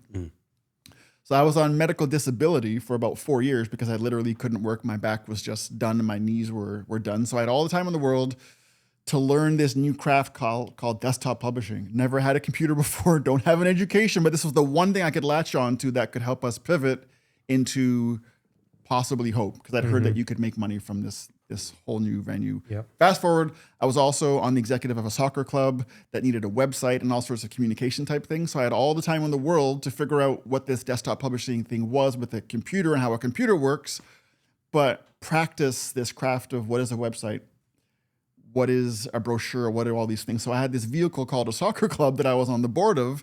I could practice what that looks like. And so I learned very early on that I was okay at that.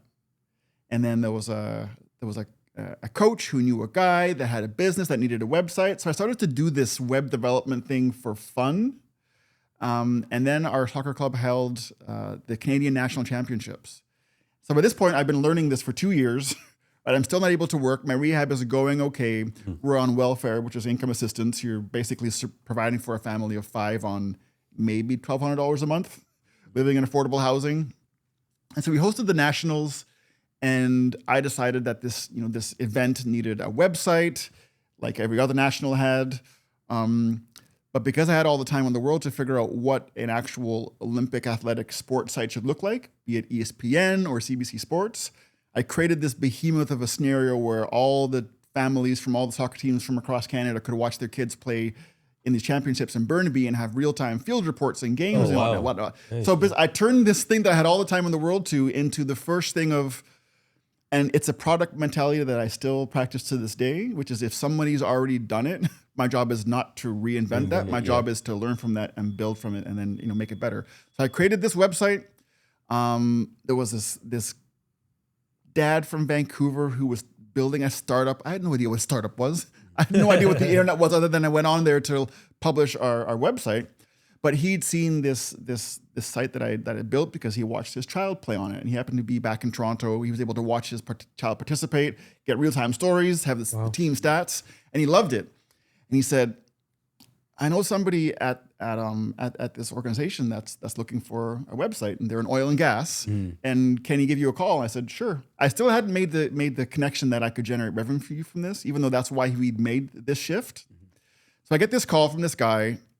He says, "Yeah, I got this idea, and I want you to come downtown Vancouver and meet me and my friend and show you this idea." And I had no idea how to speak business speak. I had no idea how to dress. I was in soccer world, so I was in Adidas tracksuits and Umbro, right? The car smelled like dirty soccer balls because I was also a coach. So I was not of this corporate world whatsoever. I know this is a long story. I'm sorry. No, go ahead. Yeah. So I went to meet him. At the time, I had an assistant coach who was a lot younger, and I was also coaching the under 20 team, so that's older, almost women, and the youth team. And she said, "It's great that you got this interview, but you can't go dressed like that." And I was like, "What do you mean? This is who I am, right? This is me. I can get by on being authentic." She goes, "No, you can't." My dad works for, I think at the time it was Bell. She goes, "You need to look the part." So she took me to the Gap, and we bought something that looked relatively normal and decent, khakis for the first time, turtleneck for the first time, and I went to this interview. Long story short, I had just decided with my wife that the marriage was over. I had just landed myself a part-time job or a full-time job at a printing press called Speedy Print. And the only criteria that I had was, as a parent, as a user, I need to provide for my family and provide medical for my kids. That's all I care about. And this place was going to give me that. So I met this guy. His name was Scott. He told me this vision about what eventually ended up being a SaaS-type model, right? An online marketplace that I knew nothing about. And he gave me his pitch, and it sounded really good. It sounded really smart. And I thought, here's a great way for me to make some money as I'm transitioning from being, a married family to not a single, but this world, right? That's going to involve some cash. And I thought, great, I can charge what I think this is worth. And I said, he goes, "Well, what would you bill?" So I said, 300. Right? I had never billed for anything in my life. I had no clue about the value of this. And he said, "You're joking, right? Is that per hour?" I said, "Okay, 1,000." And I was leaning into I was not sure. And his partner goes, "You have no clue, do you?" And I said, "No, I have no idea. I've done this for fun for a soccer club, and I'm glad that I'm talking to you. It's a chance to make some money on the side." He goes, "How long do you think this will take you?" I said, "Probably about 2 weeks." And he said, "Rob, if we were to put this out to tender," right? And right away I'm going, "What's tender? What does that mean?" He goes, "We'd probably get a quote of about $5,000. And that's when the light switched. that this was the thing. But I had this job lined up, right? My priorities of providing for my family were met. It wasn't going to be a great salary. It wasn't going to give them, most importantly, the medical and dental that was important to them. And so I said to this guy, I said, I love the offer. I'd love to help you. I can do it in 2 weeks, but I need to take this job. He said, no, I need you to commit to my vision. So you need to make a choice. Do you go with the sure thing? Damn. That I know doesn't excite you because I can see in your brain that this is circulating now and you get it. And you've already said things that tell me that you get this world better than most that have been in here for a while. You need to make a decision. Are you going to go the safe route that will get you what you need now? Or are you going to take a chance on something that might fail horribly or get you to where you know that you want to be? Damn. And I said, can I think about it? He goes, no, I need to know now. And like my job started on Monday. This was a Friday. This was a Thursday. My job started on Monday. I had already moved out into an empty basement suite, and I was comfortable with all. I was comfortable with what I thought was the pivot. Yeah. And so I said, yes. Actually, prior to that, he said part of the pot sweetener was, if it's just about your medical for the kids, what's that going to cost you, right? What does that look like financially? And so I said, well, I'm not sure. He says, dude, I don't even, I was just bombing on every. And so his partner This guy goes, is not helpful whatsoever. Right? I'm not helping myself at all. I'm not pitching. There's no elevator pitch. There's like a coffin plunge to the bottom of the graveyard. Yeah, and they actually helping you out there. So they really wanted me, right? Yeah. And that actually, that clued in later that these people were advocating for me when they didn't really need to. But his partner goes, okay, I have 2 kids. This is what I pay for medical. It's going to cost you about this much a month. How much is your salary? And then Scott said, I will match this and pay this much more for medical and dental as long as my runway will let me, which is as long as my stocks will run out, and that is 7 months. And after that, no guarantee. Yes or no? I told him yes. Thank my God. My first call was to Mr. Han from the Speedy printing place, and I felt guilty because I'm also about commitment. You do what you say you're going to do, and you live up to. You don't take the easy route. Yeah. But he said, you know what? I'm so glad that you said yes. If you had said no, and I learned about that, I would have been very angry with you. And I probably would have tried to find a way to get you back into that. So Monday, I started onto this .com tech path with no experience, no education. And that was a long story, but to talk about these are the kind of pivots that I think have also empowered me, but they also still to this day, to this moment, as I figure out where the rent's coming from, have left me with this, I care, but I don't care. Right? I will find a way. Because if I can make it through that, I can make it through anything. A good amount. Lots of there for you guys to pick up on. But yeah. So Damn. when I was listening very keenly, when you were telling the story, there are points that you made in the story where you said you had your basement suite ready, where you were comfortable. It goes back to what we were saying that comfort can help you make decisions that will sabotage you later, or it will help you make a safe decision, basically. So it comes down to, at the end of the day, it comes down to what is your goal or what is your North Star, what is your purpose? It comes down to that if you're trying to achieve anything at all in life. And so it can be good where you have this mentality that whatever life throws at you, you'll figure it out. That mentality, I do have it as well, but you have to couple it with not being comfortable. Yeah, go through life having that mentality, but when opportunity arises, make sure you take advantage of that. Yeah, absolutely. Yeah. So I think you mentioned it. I've mentioned it. This idea of a North Star. And now that I'm older and wiser, I definitely see, from the business perspective, I always look at the North Star of what the product we're building is and what the company vision is. For sure, my own personal North Star is much bigger than it ever was. Back then, my North Star was I have 2 children that need to be fed and housed. And based on what I've been able to maintain so far up until this point, which was, as a parent, I need a minimum of $1,400 a month. Right? I need this.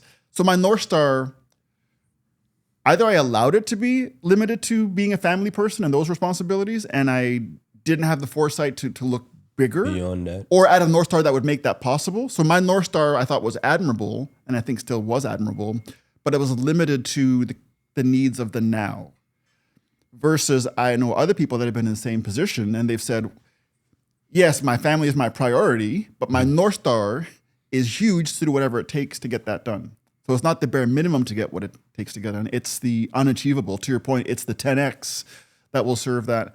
And I think I've been locked in that well-intentioned but downplayed version of what is my North Star. Is it enough to get by and survive in the now? I've nailed that one. Is it long-term sustainable so that I can retire in 5 years and not worry? 100% no. You're still going, right? I'm still hustling. Yeah. Which feels good that I can know. I know how to do that, but at some point you don't. I want the car. I want the 6-figure car, and not have to worry, right? Yeah. Anyway. Yeah. It's again. Then it goes back to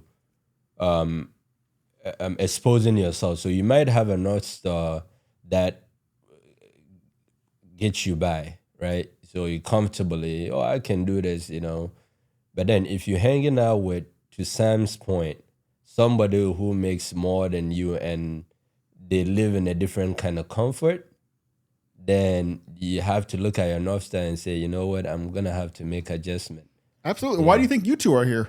You guys are my inspiration right now. Honestly, I think to your point, it's, so again, there's the fact that I'm an introvert, right? I don't socialize much. So the expose myself to other people is something, and that's not rare. But the amount of inspiration I've had, or the amount of encouragement I've had by surrounding myself with people that are making the right decisions long term, is part of that. So to your point, I remember when I made the pivot to tech. That is when I had said that, man, I like the bare minimum, I've achieved it, given where I came from. Right. So if something was to happen to me at that time, this is what I was thinking. Something was to happen to me then where I couldn't do anything, I would have been okay with it, because at that time I comfortably saved, comfortably was able to provide for my grandma who raised me and all that. So I'm like, I've made it and all that.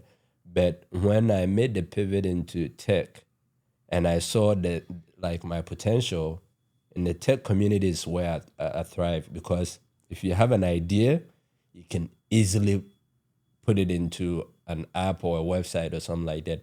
And they are in the tech world, at least the people that I've worked with or come across, constantly innovating. How can I make this better? I've mentioned some of these to you where I was sitting in front of the founder of Dell, coming from a condition where I didn't have a computer.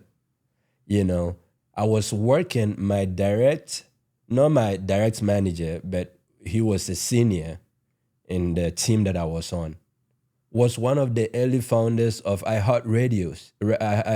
Oh, wow. Wow, that's a big room. Yeah. So to be, and I had conversations with him. He gave me advice when he checked on, they gave us a project, so I'm working in the space with somebody who essentially created iHeartRadio, which is big now. His name is Anurag, and he's very cool. We did cooking contests and all that. I'm like, man, my grandmother should come and look at me now. Sitting in the room with all. Hang on, did you people. say cooking contest or cocaine contest?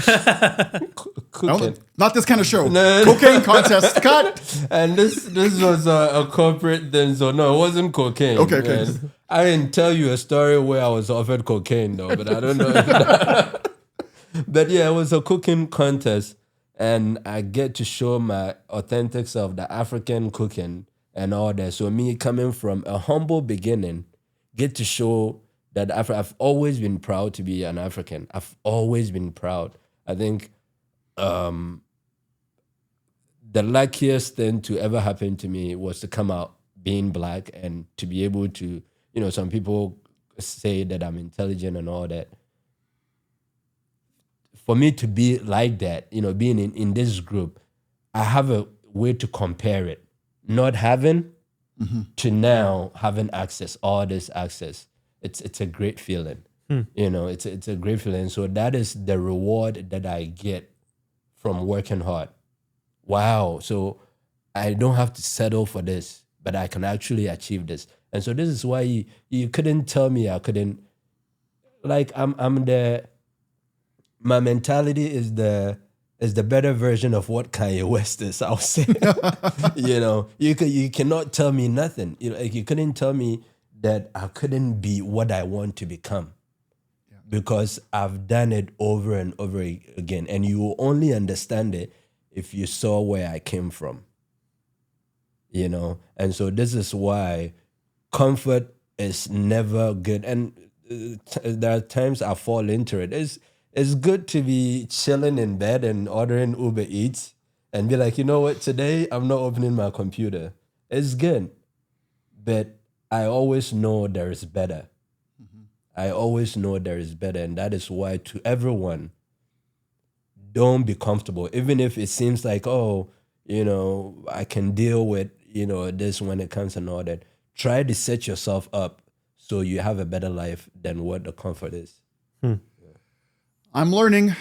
We all are. Get into rooms where you're the smallest guy. Yeah. That's something I've gotten really good at. Is to get into rooms where I'm the smallest guy, and I think I know it all. Get into rooms where you think guys who are doing much bigger things. I love that. Yeah, you'll be like, oh man, I'm just like in the beginning phase of what I can accomplish. Is that easy for you, or was to step into a room with people that are bigger or smarter or whatever the term is? Was that something that was difficult for you when you first tried it, or does that just come naturally to you? At first, it was hard. Because I was trying to be a person that I wasn't being, right? That I'm not. But if I go into the room, my intention is not to brag or stroke my ego. My intention there is to be inspired and learn from other people. I don't have to be anything because I'm just there to learn. Right. Yeah. What about you? Yeah. What about you? So, for me, it's always been a challenge to step into situations or rooms where I'm at least not knowledgeable on the topic at hand. I don't have to be the best in the room about it, but for example, and I don't think it's even an introvert thing, but if I was to go into a room of strangers and I knew that they were all outdoor mountain climbing type people, I'll talk a mile a minute because I'm proficient in the topic. I have no problem injecting myself into a scenario where I have some basis of knowledge or where I can not even necessarily inform the conversation, but I can understand.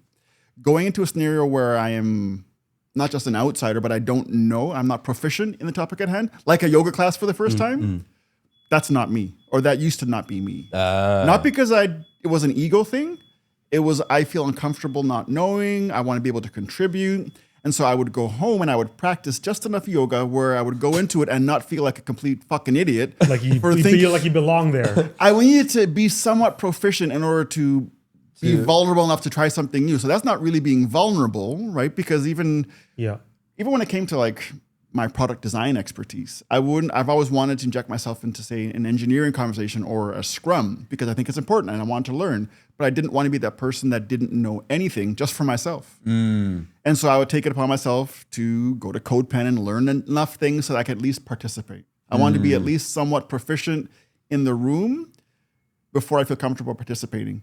I don't have to say anything when I get to that point, but I need to at least be comfortable in the knowledge. So I'm not sure what that means. Well, there's nothing wrong with that. There's nothing wrong with it. I think like my approach has been any room that I enter it with curiosity. Okay, so even if I don't know, I enter that room with curiosity. I want to learn the things that I don't know. Hiking, the hiking that I was doing in Africa was necessary. over here, it's a luxury, right? So they have the gears and all that. One is you're getting food, the other one you're exercising.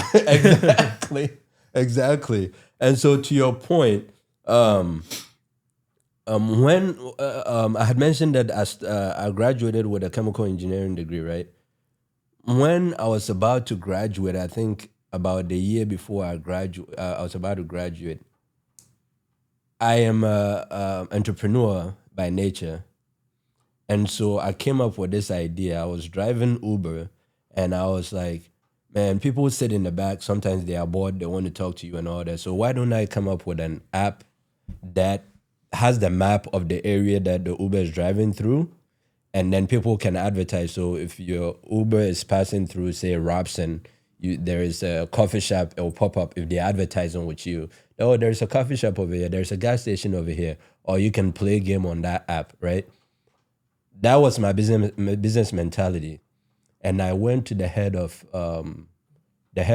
computer science department at my school at that time, and I told him about this idea. He's a Chinese guy, Chinese immigrant. And he was like, oh, it's a cool idea. Come to my office, let's talk more about it and see where we go from there. So I came into his office. He helped me put it down in technical terms and all that. And before I left, he said, you do have a great idea, but what I will advise you to do is to come and sit in my coding class, my intro to coding classes. So you'll be able to understand the technical terms. If you hire a software engineer, you'll be able to communicate with them and you'll be able to understand what they are saying. That is the advice that he gave me, and it stuck with me since then. So even if I'm going to a room where it's all, for example, yoga, I have to just have a general idea. So when they say a term, I'm not like completely lost. Right. Right. But what I do is anybody that I talk to, whether it's you or Sam, I talk to them from a point of curiosity. So I'm genuinely interested in your story. That's why I couldn't wait for this conversation today, because I genuinely want to say, I know there is a lot to unpack and all that. I genuinely want to know, what were your influences? You were a different kind of Black. And I want to be able to absorb from that and say, man, this is interesting. Why did Rob turn out this way? Or why did he decide to use this as a solution rather than this? And that in turn enriches my life. So yeah. I mean, there's so many. I think there's value in even if I look back at my own life, what drives me, what motivates me, what drives me. I think going back to the adoption story, the other undeniable fact that's probably, so we've talked about, keep your Negro silent and not understanding what it is to be Black. That's definitely part of my world. Not being comfortable with power structures and corporate toxic environments. That's another thing but underneath all of that, right? So is that what drives me? What drives all of that? Underneath all of that is my origin story of that I think puts a question over everything. Everything that I've told you might be completely undone by the reality that I know that what drives me at the core is I will forever be, I don't think it's a bad thing anymore, I will forever be that 6-month-old kid that was adopted, that doesn't know where he fits in and is afraid he's going to be left. 100%. That fear of abandonment, being left, it's a real thing. It's something that I've tried to, fix my entire life through counseling to the point where I've had great help. And I would say in the last 12 years after a counselor actually told me, you could try to change the way you feel, for sure, right? You could try to undo all of that, or you could accept that that's actually a key part of what makes you the creative genius that you are and all the kind of things that makes you so empathetic, and find a way to harness it in a way that doesn't damage you or other people. So you pick. You can either kill a key part of you, right, and see where that goes, or you can try to manage it in a way that doesn't destruct your world. But at the core, do I have a Black identity crisis, or do I just not know who I am and where I fit in? And I'm always going to fear being rejected. So let's say that I adopt the Black community and I fully understand what it is to be Black and all those kind of things. If this is just another square peg in a round hole of why was I abandoned, am I going to bring that same fear of abandonment into that and then look for something else where I fit in? I do not know the answer, but I do know that even me trying to solve all those problems or address those things without addressing the abandonment issues or how I've managed those in the past, that might completely undo everything that I've said. Because it's like this overlying lens that taints everything. This is interesting. Sorry, real quick before. So we have some parallels there, and so I kind of want to mention it and then see what you think of that. So you say maybe you're going to be that 6-month-old kid that was adopted and all that. So I don't know if you were adopted by a black parent, if it would be the same thing. Because the reason why I say this is because when my mom and my dad had me, when I came along, my mom and dad were still young, and so they sent me when I was 5 months old to the village for my maternal grandparents them to raise me. Oh, really? Yeah. So at 5 months, about the same age period, you were also left, essentially. Exactly. Wow. Exactly. And then I had the fortune. I have the fortune of my my paternal grandparents, my grandmother in this case, coming to the village to see the conditions that I was in, and then readapting me from the village to the city. Okay, they showered me with love. So, growing up, I called them mom and dad, right? My grandparents, I called them mom and dad. I didn't know any difference. If you look at my stories on Instagram, when my grandmother's birthday, 89th birthday, you saw that I posted multiple photos of her, because I know what she's done for me. When I became older, the confidence that she instilled in me, her being there for me and all those things. So I don't feel any differently, as an adult. I'm not in fear of abandonment. Right. I have a good relationship with my mom and dad and all those things. So I was wondering what your take would be on that. I mean, we'll never know, for one thing. So we'll never know, and I think it's I guess it's helpful to explore. But it's also, I've thought of that for sure, right? But also the value versus the effort. Let's say I find the answer to that question. Does it move my needle now? Probably not. But do I think it would have been different? I may not have had the black identity crisis as to, what is it to be black? Yeah, if I was adopted into a black family. They maybe even if it was a black family that wasn't actively involved in black culture, but there is something to be said for the visual, and I've spoken to other people that are visually different within their family, whether it's First Nations being adopted into a white family, or a white child being adopted into a Vietnamese family. So one, you always know, at some point that that you're not the real child, and that comes with its own kind of fitting imbalances, right? But when there's a physical reminder every day that you're different, I have to think that that's got some accelerant to. If you're going to have issues with adoption, I think it's one of those things that accelerates it, that amplifies it. I don't know if it would have been any less if I was still adopted, but I look like everyone else, right? For me, I've never felt like I fit in. I can surmise that that's because I had a visual identifier as to what it is to physically be different, and that made it easier to feel different. I'm not sure, but I also don't care anymore. At some point. I like where I'm at now. I like the fact that I'm in a position now to finally learn from these things and expand where I've gotten to. I don't wish some of my adversities upon anyone, but also the fact that I'm in a position now where I can learn from them and tell stories and morph into what I think is my true calling, which is to be a storyteller and have that from a basis of experience. I'd probably do most of it again, maybe a few less dead bodies along the way or traumatized people along the way, but it is what it is, right? It's life. We are all still finding answers to some of the questions, personal questions. And I think some of them don't need answers, honestly. Like people will always ask me, one of the first things that people ask me when they hear them adopted, and I think it's a normal question, is, are you curious about your birth parents?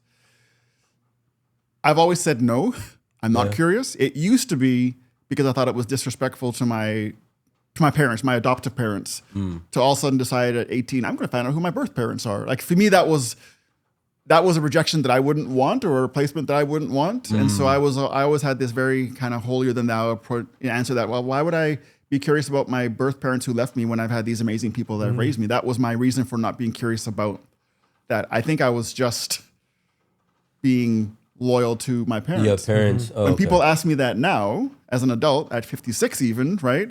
Are you ever curious about your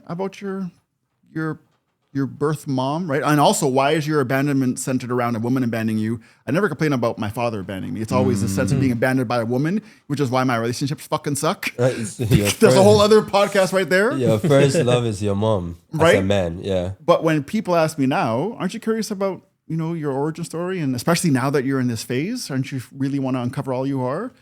And I say, no. It's not out of respect to my, parents who adopted me. It's out of, I'm good with where I'm at now. I don't that's have the good. emotional bandwidth to upset the apple cart. That's not happening now. I'm not prepared to take on what I might go through or have to undo in all of my, healing to get to that point. So I went from not wanting to know my origin story because I thought it was disrespectful to my parents to now I'd love to know, but I fear the outcome. Oh, you do. Yeah. You do. I've come to terms with a lot of things that maybe I don't need to, but I'm not interested in undoing that and coming to terms with something else. Oh, okay. Mine wasn't as intense because I knew where my parents were. Right. When I remember one time I was going to school and my mom was visiting from Italy. My grandmother and my aunties, they broke the news to me even before she came. So, oh, your mom is coming, so you have to, put yourself together and all that. At that point, all I know is my mom is my grandmother. You Right. know. So I remember I had washed my sneakers and put it in the sun for it to dry. And when it's time for me to go to school, I'll go take it. So I was going to take my sneakers to put it on to go to school. And I see this woman coming. And when she got close to me, she kind of knelt down and thought that I was going to give her a hug. And I just walked past her for my shoes. That was my mom. That was your birth mom? That was my birth mom. And at that point, Did you know? I knew that was her. But to your point, I didn't care enough. I didn't Right. have any emotional Attachment? attachment to it. Be like, oh, because my grandmother had been the one who's been there, Yeah. in sickness and all those things. So at that point, I'm like, man, you are just somebody who is family.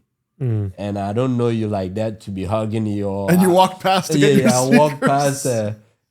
But to your point, as I got older, I wanted to know more about my mom and my dad. Not because I was so curious or anything like that. Because I do have the belief that, again, your roots, if you get to know your roots, there are some things that will make sense to you easily. Right.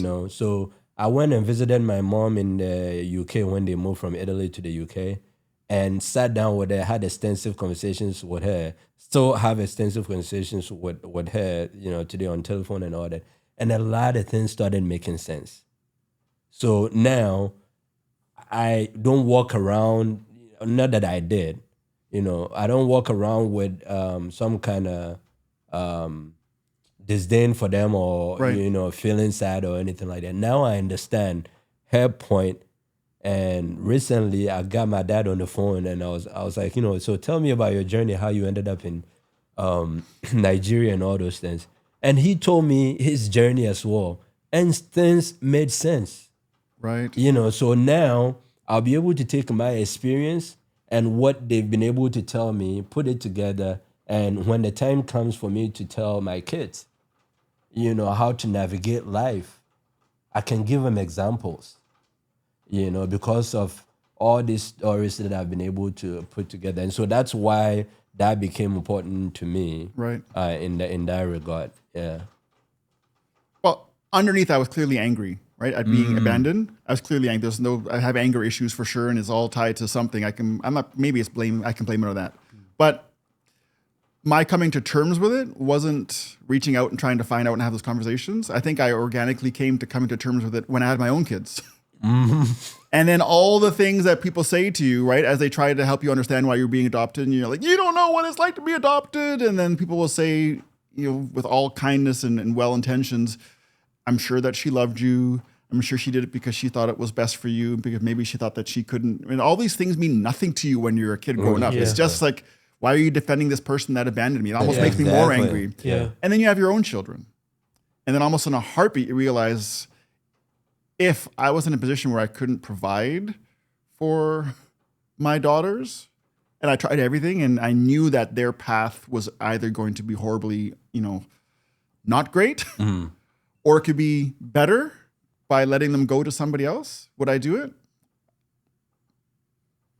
It's hard to say yes, but I would have to, right? Because that's a different lens to look through. But it took me being in that position of even being able to ask that question and look at my kids and go, what would it take me? Because you say, I would never abandon you. Yeah. And you're like, really? Some conditions might hate you. Right? To what degree? Because you don't want to relive your own pain. And so for that reason, you're going to put them through potential trauma. Like, what is your role as a parent? It is to make sure that they survive. What if you can't do that? You do whatever it takes. What if that means leaving them? Oh, fuck, I can't hate my birth mom anymore. Literally is what you come through. And I took, maybe by the time my kids got to be about 5, when it settles in, you go, you know what? 1, it's way back then. 2, I can't continue to use it as a crutch for everything. Exactly. And I get it. I get it now. It doesn't make it hurt less, but I understand it now, right? And now we can go into that, how do you manage it properly, which is what I've tried to do for the rest of my life. And that's it. That's a good insight. That's a good insight. So through, some of the things that you've been able to share as far as your origin story and some of the adversities that you overcame and some your story as well, it kind of solidifies a belief that I have. What's that? That life in general is about percentages.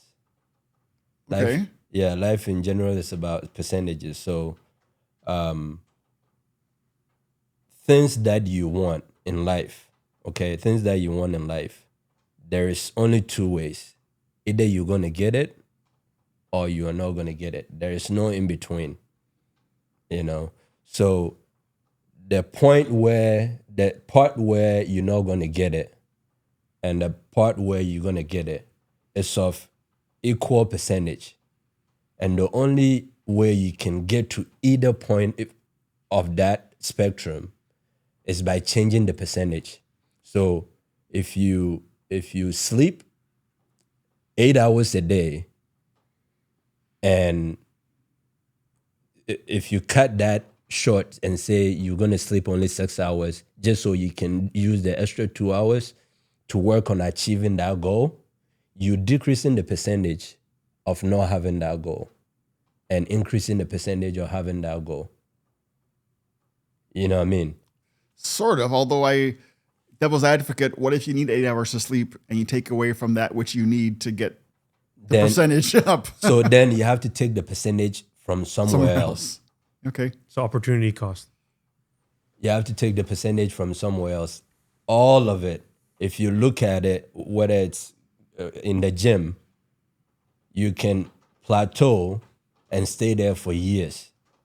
But the moment you change that percentage of whether you're eating, you're resting, the amount of weight that you lift, you change those percentages, you increases the chances of whether to achieve the goal or not. And so that's the mentality I'm walking through life right now. So I appreciate you guys adding on to some of the experiences I've already had. Sam, I know, mine is quasi-adoption. Yours is a straight-up one. Sam, you were never adopted, but I will gladly adopt you if you allow me. Is that because you want some of that 6-figure car action going on? Since he said that story, since he went over that story, I'm like, I need to find a way to get you to that point. This has been a great conversation for me personally. Yeah. Sam, what's your biggest takeaway been from what we talked about? We talked about adversity. We talked about comfort. We talked about race. We talked about a lot. Yeah. What sticks out for you? Everybody's got a different story, and to do your best to see to see things from other people's perspective. Yeah. Because what I see in the world is not what you see in the world, and the life that we live is not what's in front of us. It's what we project out. I like that one. What changes for you tomorrow after this amazing conversation? What changes for me? Quickly identify what makes you comfortable. Quickly identify what makes you comfortable. Sam knows some of it, which we're not going to mention on camera. Cocaine? You let it slip earlier. No. But I need to identify more what makes me comfortable. You know, there are some vices that I indulge in that I need to just pay more attention to. And given your experience, what I've learned from it is that anything can happen at any time to anybody. 100%. Yeah. I think the biggest thing I've learned from, and that you guys have amplified, is a message that I always do share. Nobody owes me anything. I owe it to myself to change that percentage. I owe it to myself to make that right decision about that piece of equipment. And I hear that narrative in not only you, Sam, and you, Charles, but the people that you've spoken to, is that you've taken full ownership of making that happen. And it's helped nudge me out of that dependency on, I'm great at building other people's visions, but what about mine? So it's my time, and I thank you both for giving me the platform, not only as your producer, but as a guest today to kind of explore what that looks like. Yeah, I enjoyed it, really. I really enjoy it. I think we still have a lot to talk about. We have so much more. Yeah, so we should do this more often. Brilliant. Thanks, guys. Thank you. Nice. That was good.